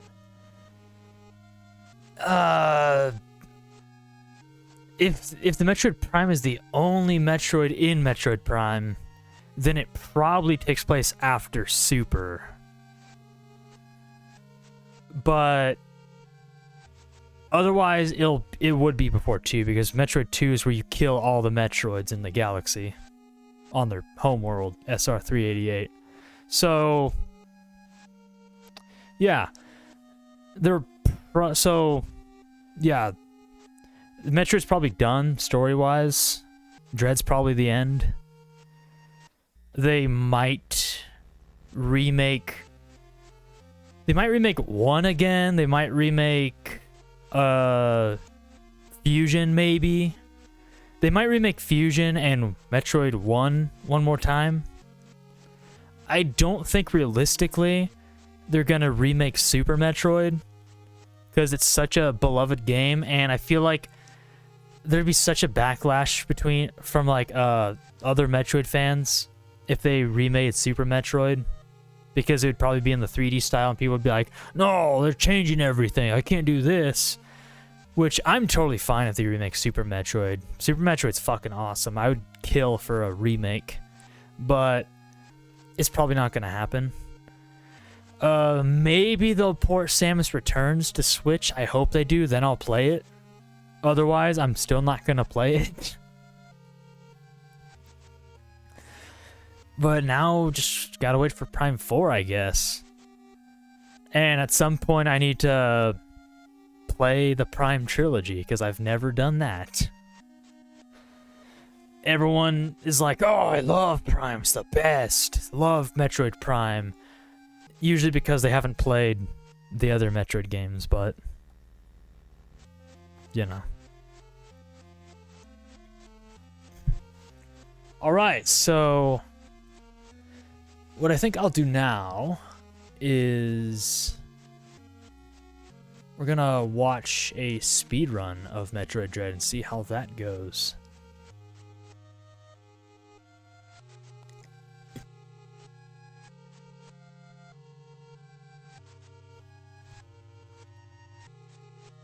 Metroid Dread speed run. Not read run. What are you? Metroid Dread world record speed run. Let's see just how they. I did. Fuck you.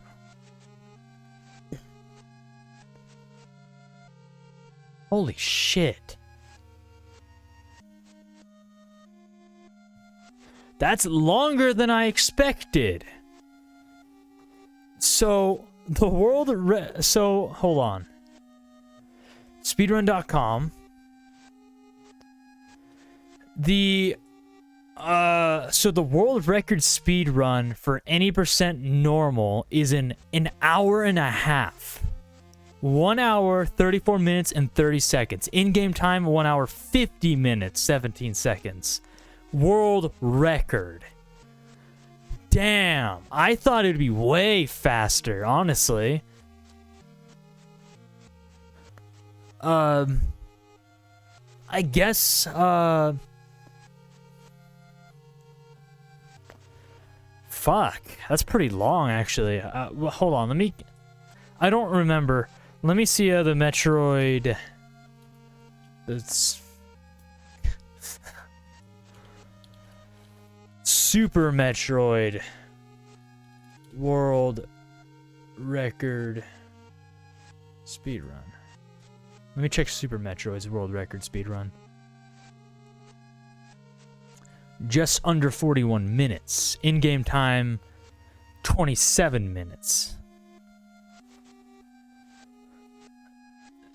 That's a huge difference. I mean, it's still like 40 minutes. For other games, that seems like a long time, but for Metroid, that makes perfect sense. Because Metroid's actually a pretty long game. Especially Dread. Dread's fucking long. I thought Fusion was long. What's actually, hold on, let me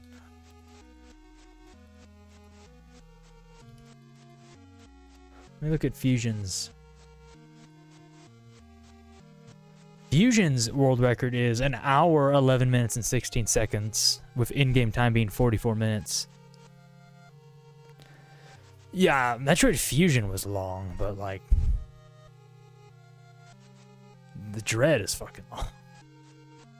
Oh, according to this, it is obsolete. What is the world record speedrun then? What?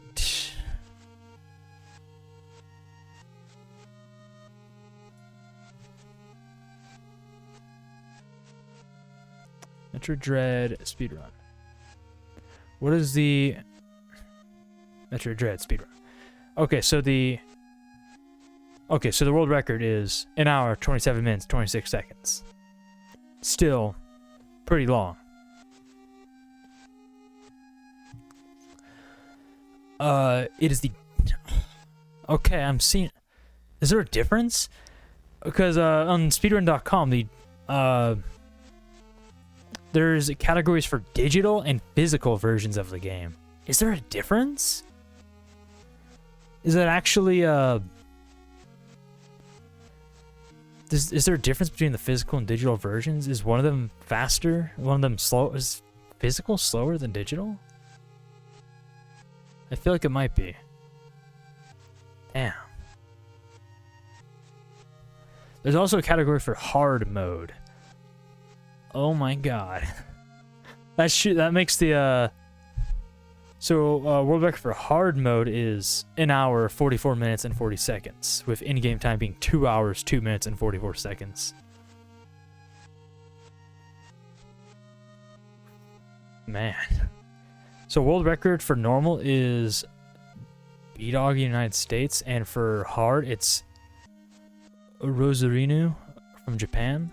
There's a 100% category in 2 hours, 21 minutes, 47 seconds. The hard mode being... Okay, so there's a hard and normal for everything. 0%? Wait, what? Hold on. How do you... The fuck is 0%? Wait, hold on.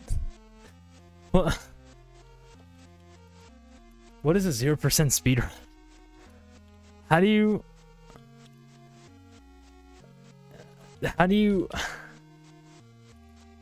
What's the 0%? Is that for just not getting anything? What is that? What that means? I'm pretty sure that's what that means, because I think I remember people 0%ing the other Metroid games where you don't get any power up, which I don't know how you do that in this game. It's no pickups, I think. No pickups. That's what it is, I believe. You get the powers, but you don't get any pickups. I think that's what that means. Alright, well, let's watch the, let's watch that.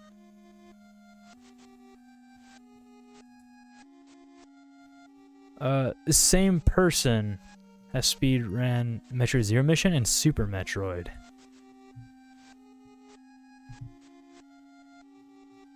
Okay.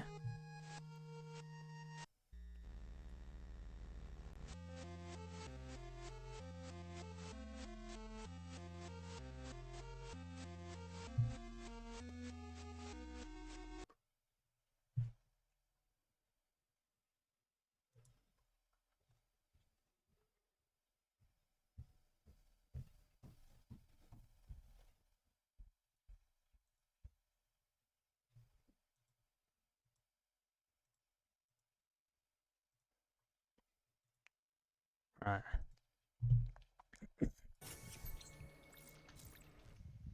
Let's watch this. Not gonna watch the whole thing, we'll skim through it. I always wonder how speedrunner, like, what tool they use for that thing, that like list over there that like goes through their time.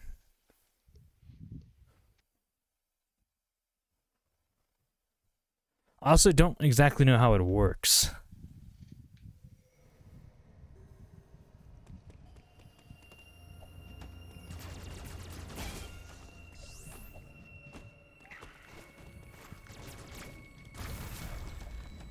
Yeah, I knew the sliding was going to be really handy. Ooh.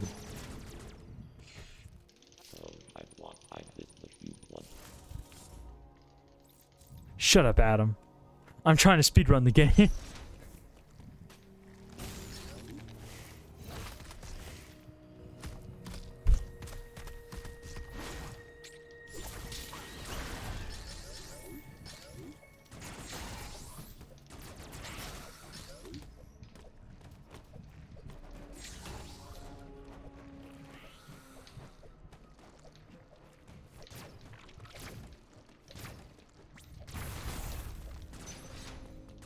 Interesting.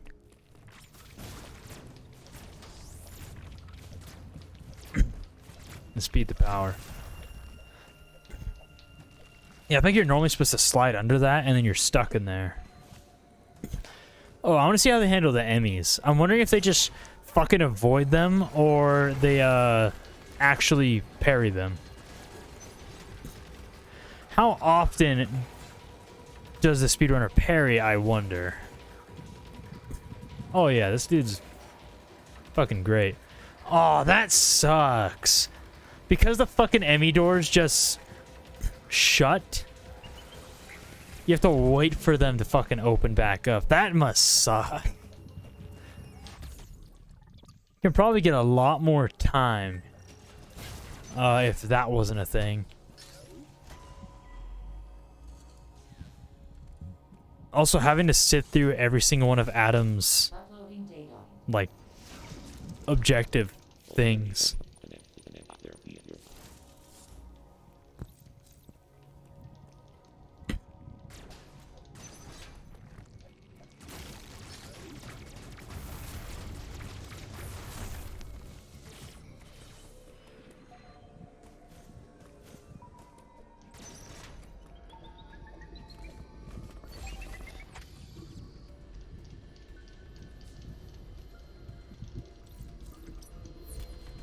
Yeah, the main concern I have with speedrunning this game is this game is a lot more precise than the other Metroid games, because this game has the ability to aim every single direction, as opposed to the older Metroid games where starting in Super you have up, diagonal, straight, diagonal, down. Well, this game, it's a full circle rotation. Missiles. I didn't even think about missiling those things.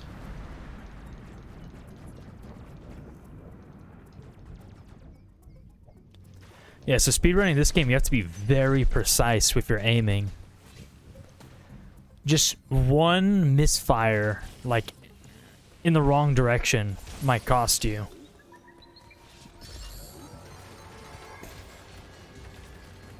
Yeah, just not even worry about the fucking Emmy. It already lost him.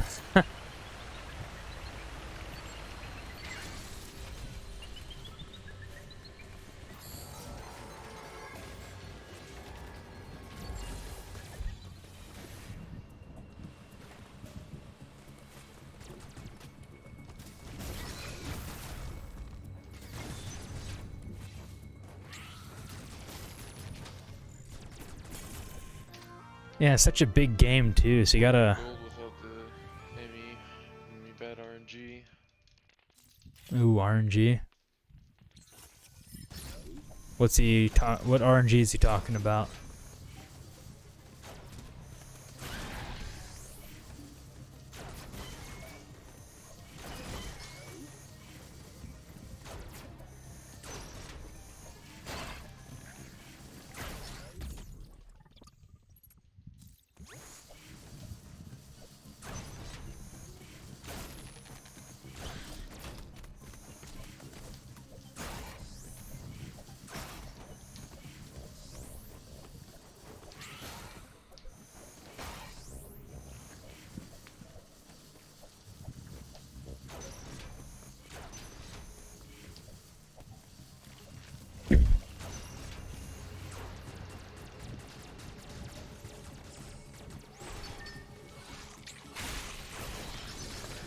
Oh yeah, I forgot about the boss doors. You have to parry the boss doors. Oh, this boss! I forgot about this boss. This boss was cool. I actually enjoyed fighting this boss. This is a really cool first boss.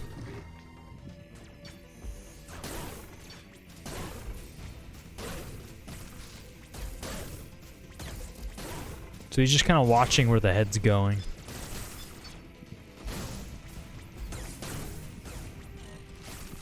And just blasting it when the tail's down.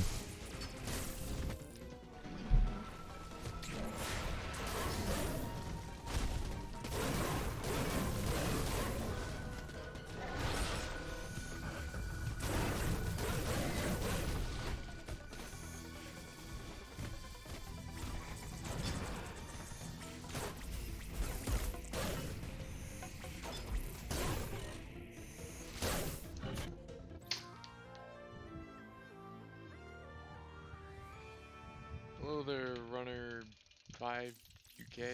I don't know how to say your name.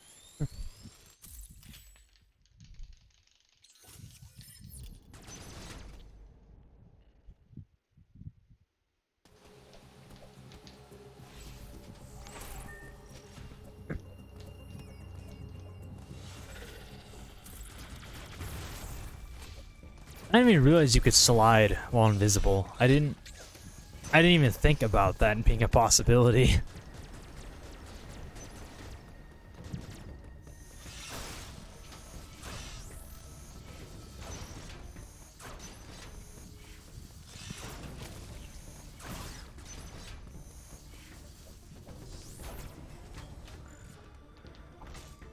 Man, it must be pretty difficult to memorize this game compared to the other Metroids, though, because this is so big. The map's so huge.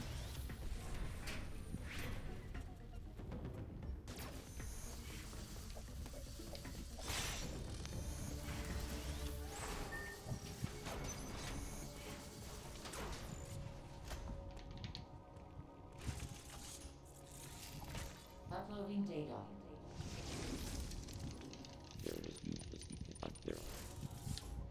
The fucking clacking of the buttons.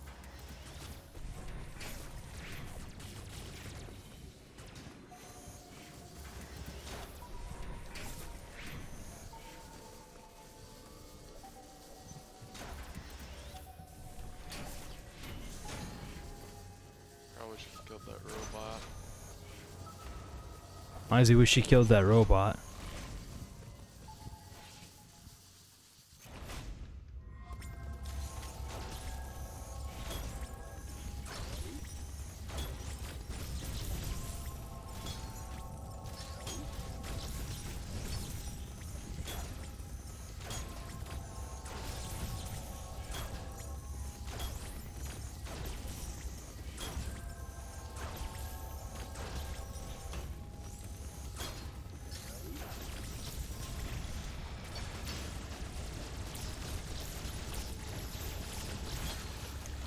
Because he just fucking spams once the armor's off.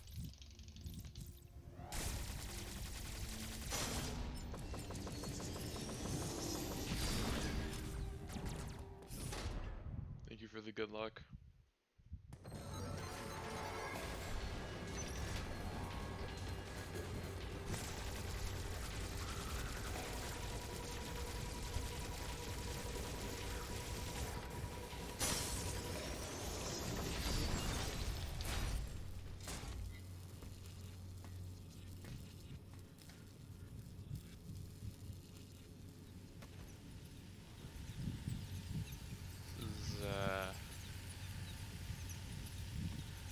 Not a good run, unfortunately.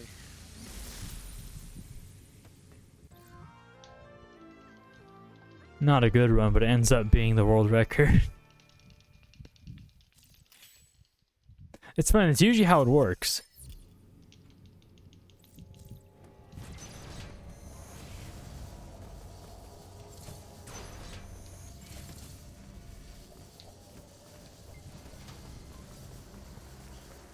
Don't have a good run. Have a great run.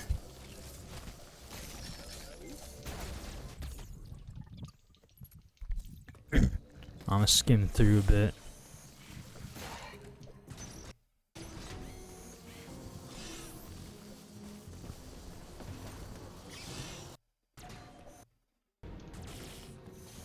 Let's go here.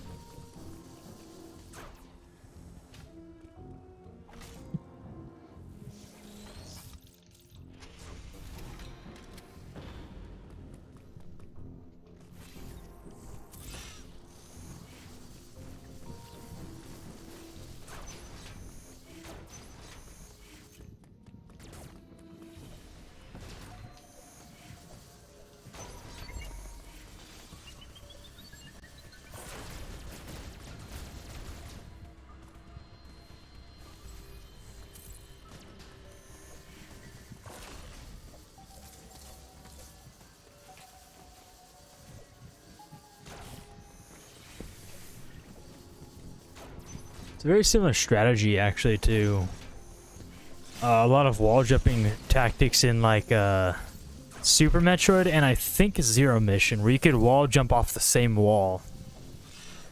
You can't do that in this, but they're like using the magnet wall and just bouncing off of it.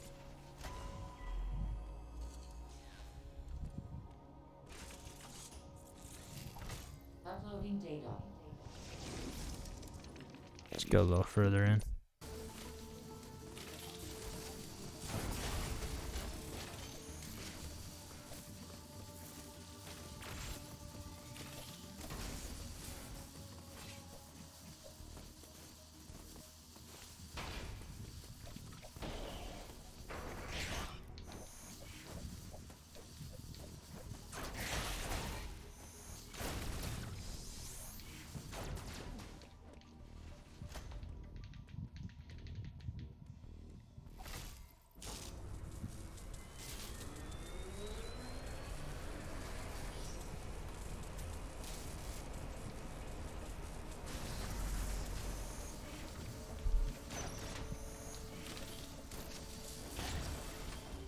Oh my god. I see the, yeah, loading. That must be annoying too.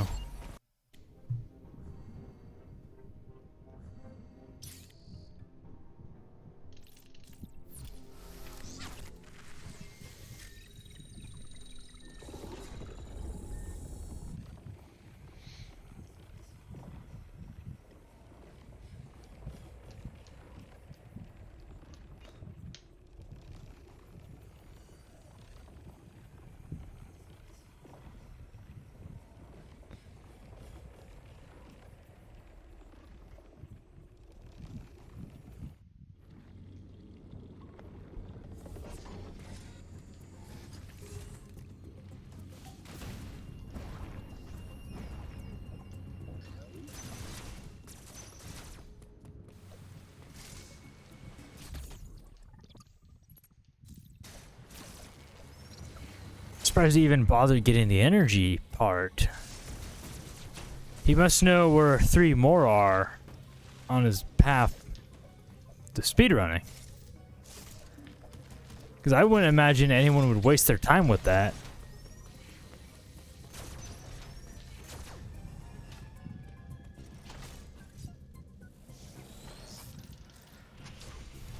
Oh man, how does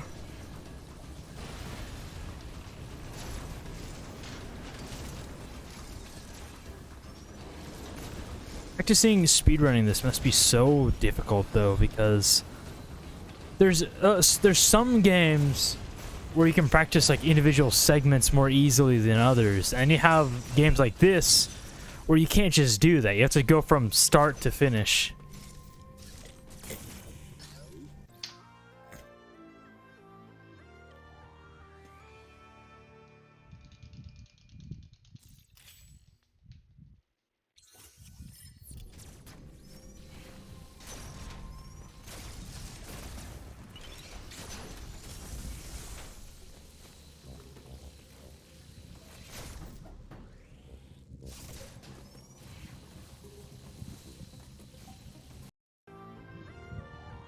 Oh, let's watch the crate fight.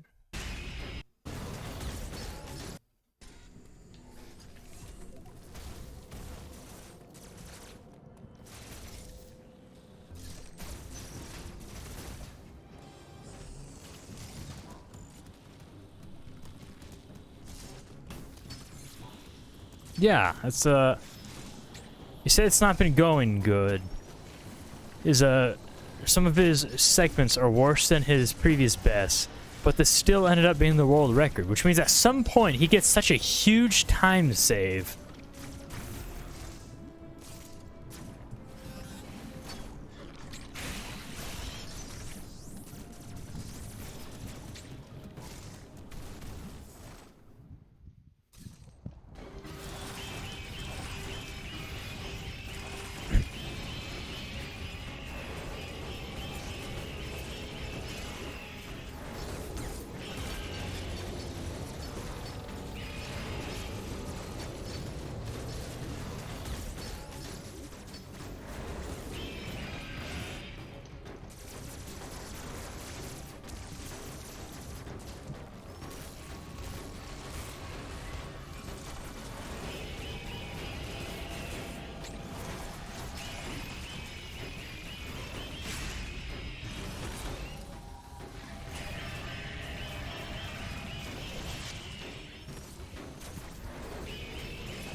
Yeah, that's pretty impressive. Great.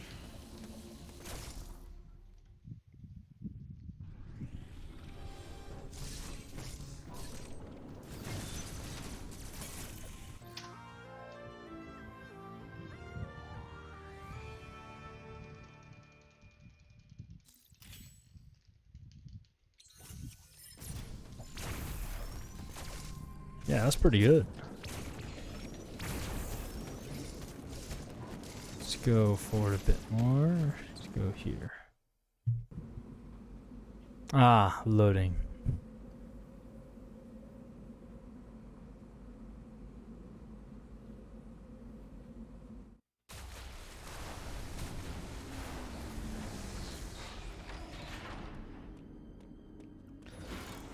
Yeah, this grapple beam has like a rainbow number though. I don't know what that means.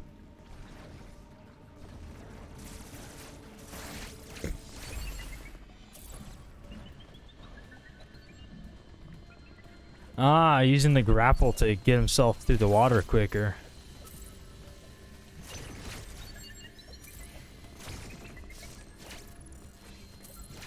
Ah, okay, the phase shift. That comes into play pretty well, it seems.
And speed booster. Let's see how this comes into play.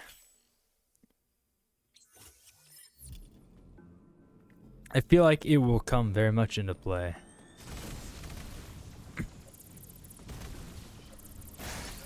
Yep.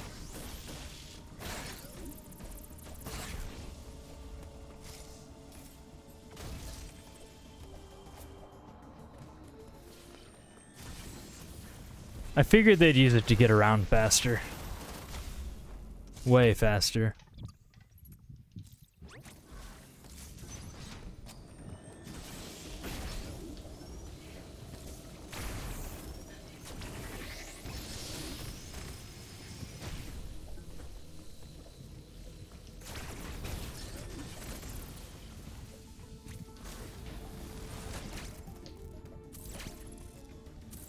Better at that movement.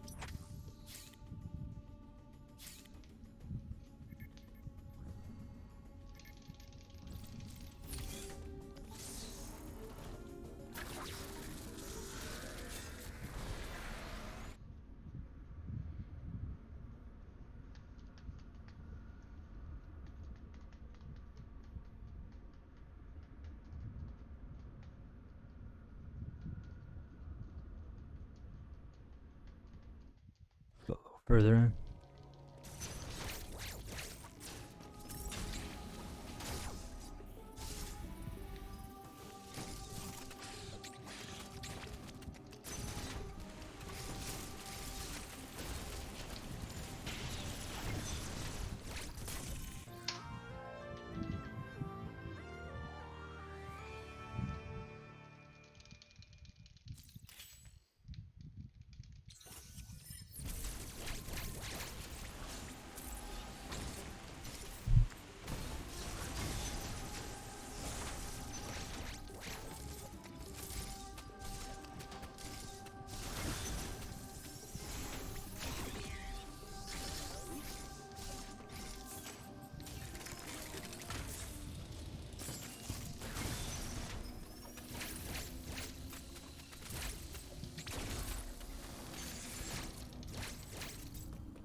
most enemy positions you can react to pretty well if you're fast enough. But there's very rare cases where you just can't avoid them. There's Yeah, at least as one enemy where if they're in a certain position, they just can't get past them without getting caught. yeah, there are segment for ice missiles like holy shit. Minus 41 seconds. Almost 42.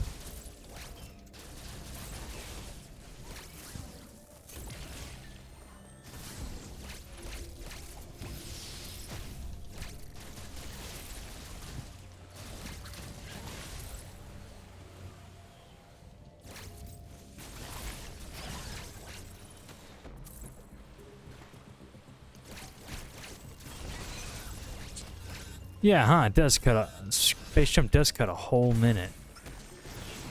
Back to back, got almost 42 seconds, and then just over a minute.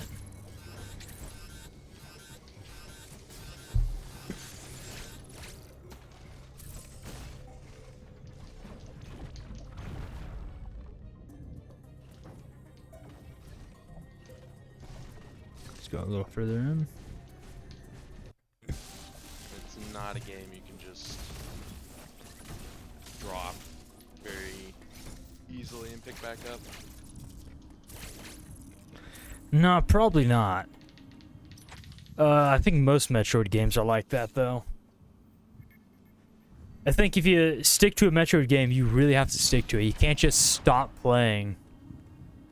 Yeah, that's a ton of good times in a row. I also want to Whole return to minutes. Zero Mission at one point. 'Cause I did run that for like a month, but But, there's a lot of 2D Metroid games I want to run.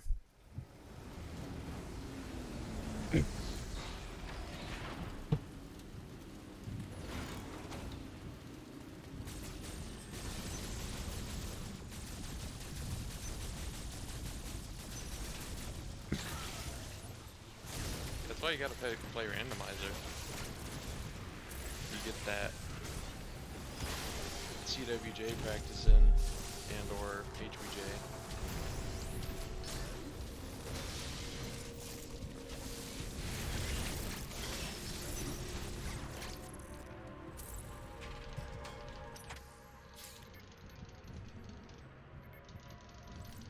I can almost guarantee if I were to boot up Super Metroid right now, I'd probably get across the moat first try, and then I wouldn't be able to do it for an hour because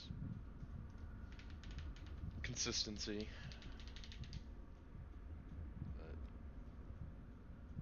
Speaking of consistency, I really want to know how he handles the last boss.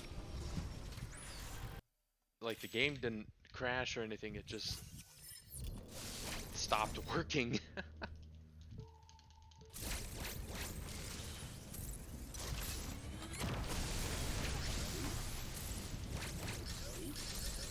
What he chose us, so he's probably about to fight the golden one. One of these days I'll be lucky enough to get a power bomb drop from one of those dudes. Those little robot guys, whatever they're called. Sentries, maybe.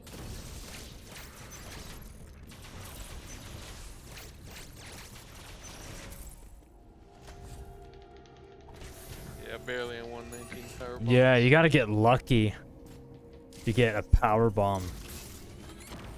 Like, drop from an enemy. Otherwise, you have to waste time going to one of those recharge stations.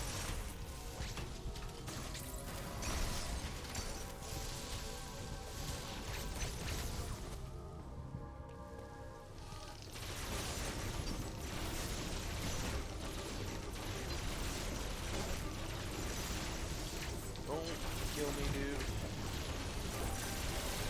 Nice. So he just fucking hammers the fucking shoot button. Was it Y? Yeah, he just hammers the Y button. I didn't even think about using phase shift for boss fights. Like I said, there's a lot of very nice, fluent mechanics in the game, The gold, I think. but I just can't remember all of them. Yep, it is. Oh boy. So I guess if you just fucking hammer on that Y button, you'll Well, just this is a free 127, do a ton of damage. and then if I get gold phase skip, this is a low 127.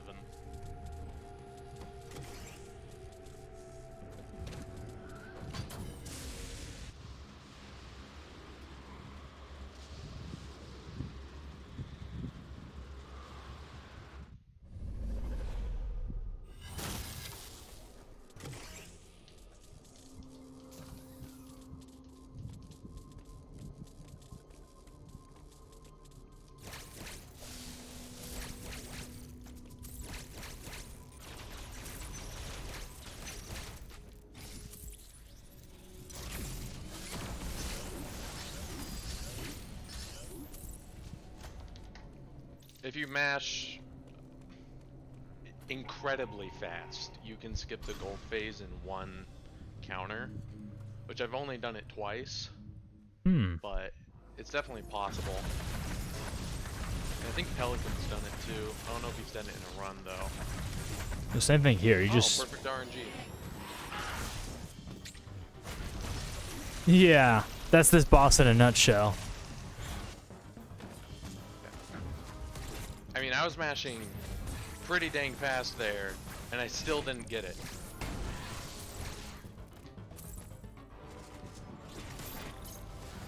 This phase is just the worst. It is so I think random. I'm, like, only 1 to 4 shots away. Looks like you got each good time. luck though. Good RNG. So combination of just blasting and missiles. Oh, I didn't get the missile pack in Berenia. I just realized.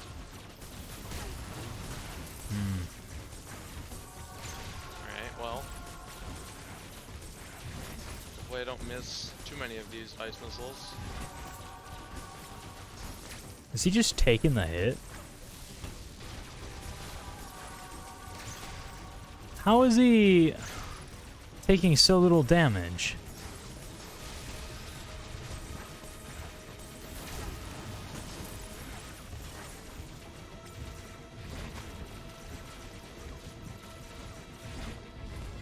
Alright. What?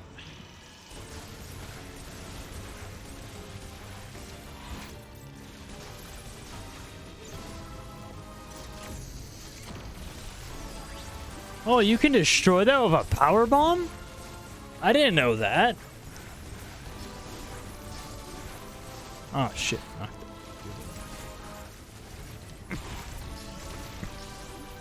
Okay, parry does come very well into play right there.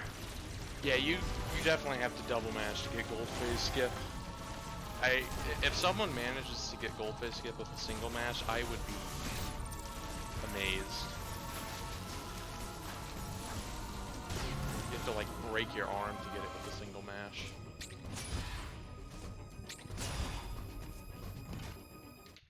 I think I'm saving time. You sure are. Pretty good.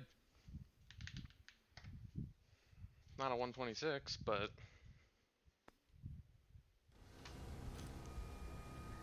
I can't skip the cutscenes.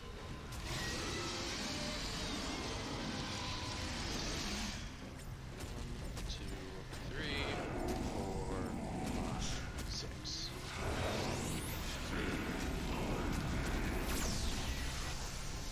There's an actual spot where the damage actually counts, I guess. Huh.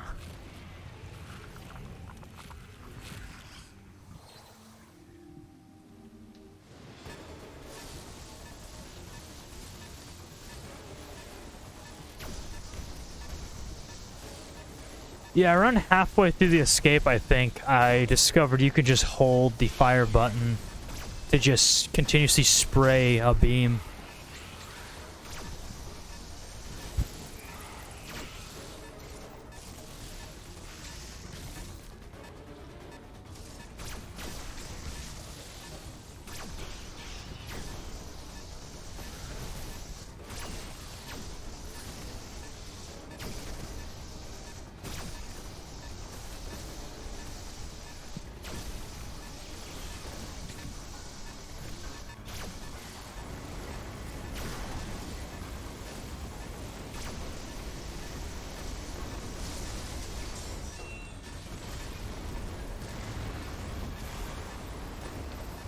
Ah, Shine Spark escape. Smart. Dang it.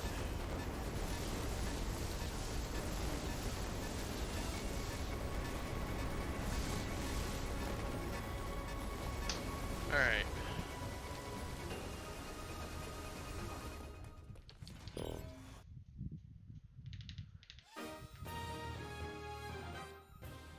I'm gonna bet this is a 140. Nice. Thank you for the congratulations. And GG's. And GG's. And just like... Oh, it's a 141. Never mind. Alright. Time to post this to Discord. Alright. Yeah, that's... that sure is interesting, but I don't get... Okay, I kid. Alright, so... Beat Metroid Dread, 100%ed it. Watched World Record Speedrun. This shit's whack. I'm gonna end the stream early today, but first, I think I will showcase a bit of a project I have been working on. That is... So, if for some reason you're watching the stream and you didn't know, I make tabletop simulator mods. I have the two biggest ones I have linked in the About Me on my channel. Dark Souls Custom, which is Dark Souls the board game, made by Steamforged, but I do stuff for it. I ported many of the stuff from other mods and then made my own stuff that were lacking, that were in the official game, as well as just made my own brand new custom stuff. And I started working on Ark, the board game, which I designed myself. It is not an actual game. I just had an idea one day. I thought, I should make an Ark board game, because I could, and I have a great idea for it. And so I made a combat demo, which you can download and try. I still have not gotten any feedback, which... I'll take that as a good sign that I balanced the combat very well. Currently, I'm working on the exploration build demo of the board game, where it's the combat demo is just the combat. It has like 2 player boards, some dinos, like one of each equipment type. It's got your dice. That's it, pretty much. But it's a board game. That's not the entire thing. So I'm preparing the exploration demo, where you actually get to go walk around the board and land on spaces and trigger things, as well as fight using the combat system that's in the combat demo. This is what I've been working on. I've been working very hard on it. This is the board right now. I'm very fond of how it turned out. Although this is not a final product, I might make adjustments in the future, but this is how it is currently. The player, of course, players, or if you're playing with friends, start on the start space. Duh. You roll your dice. You probably will just roll a d6 maybe for movement, I think. And you move in any direction. It's a free roam board game. You can't double back though, like Pokemon Master Trainer. You can pick a direction and keep going that way and make any turns you reach as necessary. You have blank spots, which don't do anything. There's some of those around the board. You have your encounter tiles, spaces, whatever, which are the raptor icon with an A, B, or C. Or in case of the water spaces, you have blue raptor icons, signifying they're aquatic. You have your loot spaces marked with 1, 2, or 3, which will give you loot, and it'll give you different loot depending on which one you land on. There's different... So essentially, how it's going to look is there's going to be different decks of cards. There's going to be the A encounter deck, B encounter deck, C encounter deck, and aquatic encounter deck for dinos. For loot, there's going to be 1, 2, and 3. And you'll draw from those decks when you land on one of those spaces. The Explorer Note space here is the event space, which will trigger an event. The green is standard movement space. You can just travel on this freely. White is cold movement space. It doesn't really change much except... So... it's for one, it's just a visual thing. It's visually more appealing to have white over here where the snow is. But furthermore, you may be questioning why there's a point to having a white when the only 2 drops, except for like this one, are over here in the snow. Every encounter space is C on the snow. The color is mainly for the event space, actually, because the events are not labeled in any way other than their color. So you have green event cards, white event cards, and blue event cards, which will determine what event you get. For instance, you're not going to get attacked by a fucking shark in the green zone. So, yeah. That's the main reason for the coloring. Also, you cannot move on water spaces unless you have an aquatic dino. That is one of the rules. The white is perfectly traversable, though, normally. Just, you'll have more problems with the events. A lot of events will have to do with cold temperature. That will be a mechanic. Of course, you have the artifact spaces, which are caves. I have not started working on the caves yet. I will have one cave done, a rough draft of a cave done by the time the exploration demo comes out. Essentially, how a cave works is you land on one of these spaces here, and every turn, instead of rolling, you will progress through the cave. Each cave will have a deck of cards that it's shuffled, You will draw a card, and it will determine your fate. When you draw a cave card, it will either be an event, it'll be loot, it'll be an encounter, or you will bump into the artifact. Once you get an artifact, you keep the artifact. And when you have the artifacts required for a particular boss, you will go to one of the obelisks where you will fight one of the bosses. Bosses have not been implemented yet either. They will not be implemented for the exploration demo. But I will implement... After the exploration demo, I will work on the boss fight demo.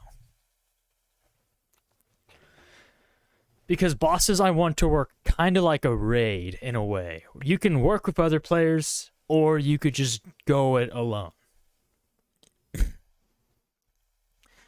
And eventually, when you defeat all 3 guardians, of course, you will attempt Ascension, where it will be like a cave. You have a deck of cards, it'll be a harder deck of cards, and at the end, you will fight the Overseer. And whoever beats the Overseer wins the game. So, yeah. And you could play this game. It's not really a rule in the game to work together or work against each other. So it's kind of just a house rule, but it's kind of there to be vague. You could play this game cooperatively, or you could play it competitively. That's one of the things I really wanted to go for. You can fuck each other up the entire way while playing this. If you land on the same space as someone, you can fight them. You can challenge them to a fight immediately, and they cannot deny. They can try to run away, but if you've played the combat demo, you know if you fail to run away, combat resumes normally. And you get a big whopping. So, I also made an extra feature of these spaces, so they're not just blank spaces, where you can recover your entire roster's health by 1 point if you land on them, if you don't have the artifacts or, defeat all the bosses for that. So yeah, that is the board. I'll showcase some other things too. So, I'm also introducing extra stuff in the exploration demo, like the hide armor. Nothing that special. It's just better than cloth, except it makes you hot. In the combat demo, there's no purpose for temperature, but the exploration demo will have a actual temperature card. Let me show you some of the events that will be in the exploration demo. So, here is an ambush card. There's different types of events. This one is called ambush.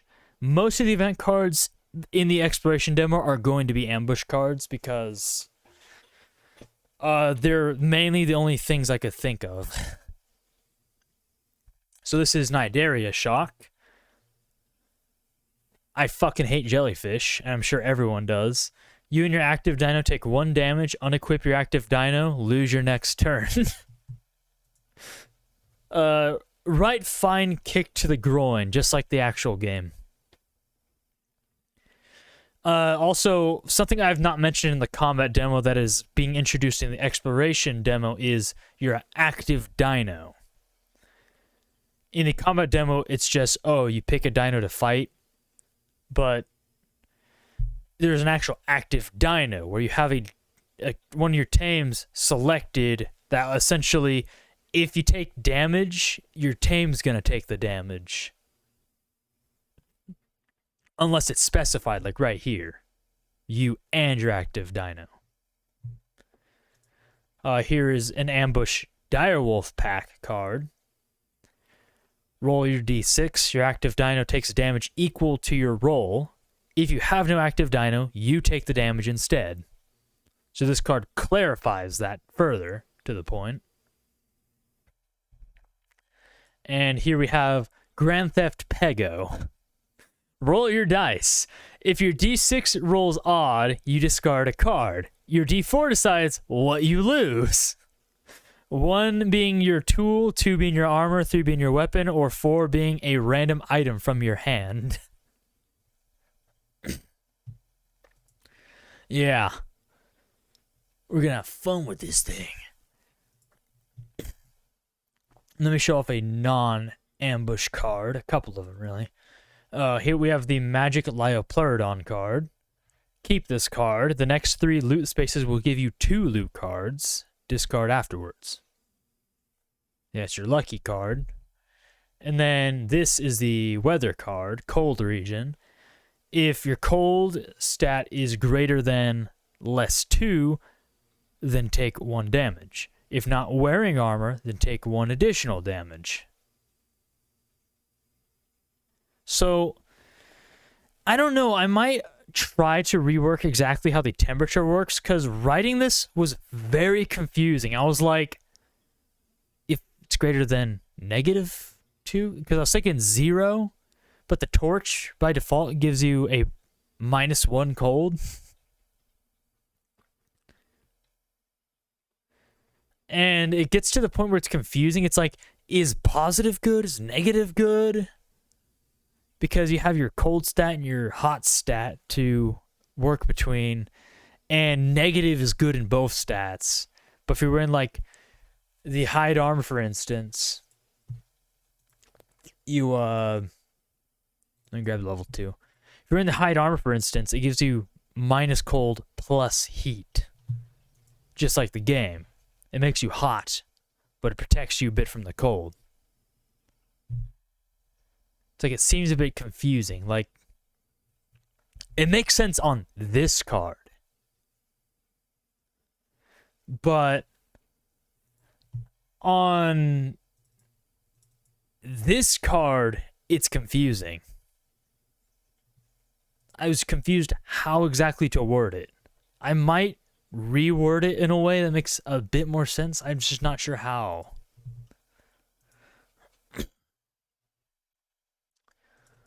Let's see, I got some more items. The combat demo only had the medical brew. Let me grab a couple of items for the exploration demo, like the Enduro Stew, which is a battle item. For your current battle, heal 1 HP after every round, and damage +1. Discard after battle. And then Energy Brew, add 1 to your movement roll. Discard after use. So if you roll to move and you don't like where you're about to end up, you can use this to move 1 more space. Because I don't believe any of these spaces on the board adjacent to one another are the same. Yeah, no. So you can use the Enduro Stew pretty strategically. Like, if you're about to land on,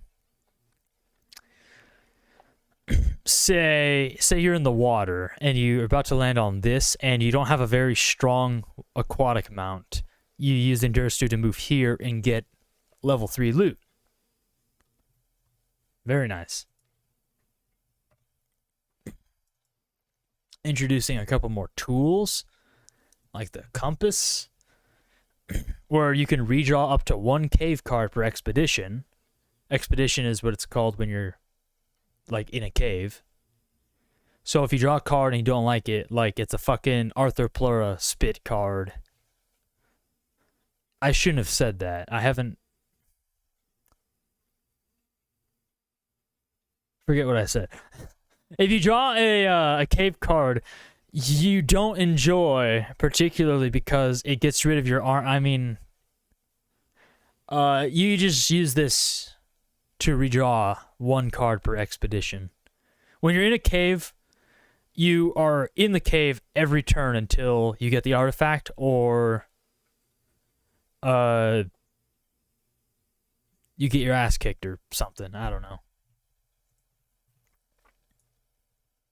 So there's that. There is a couple new weapons joining. I will just show you the Slingshot, which does not give you any modifiers to your stats, but when you roll a 4, it gives your special ability, which the Slingshot special ability is, if you rolled even on your d6, skip your opponent's move. So if you are familiar with the combat, you roll a d6 and a d4. The d4 determines... the d6 adds to your speed, and it determines who goes first. And the d4 determines what move you're going to use. And if you have this and you roll a 4, whatever you rolled on your d6 If it's even, you skip your opponent. Pretty handy.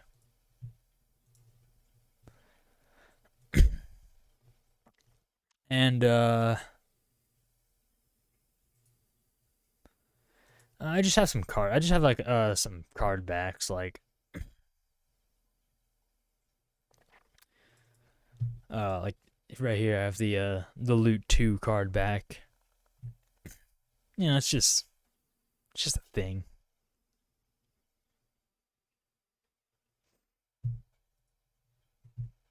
So yeah.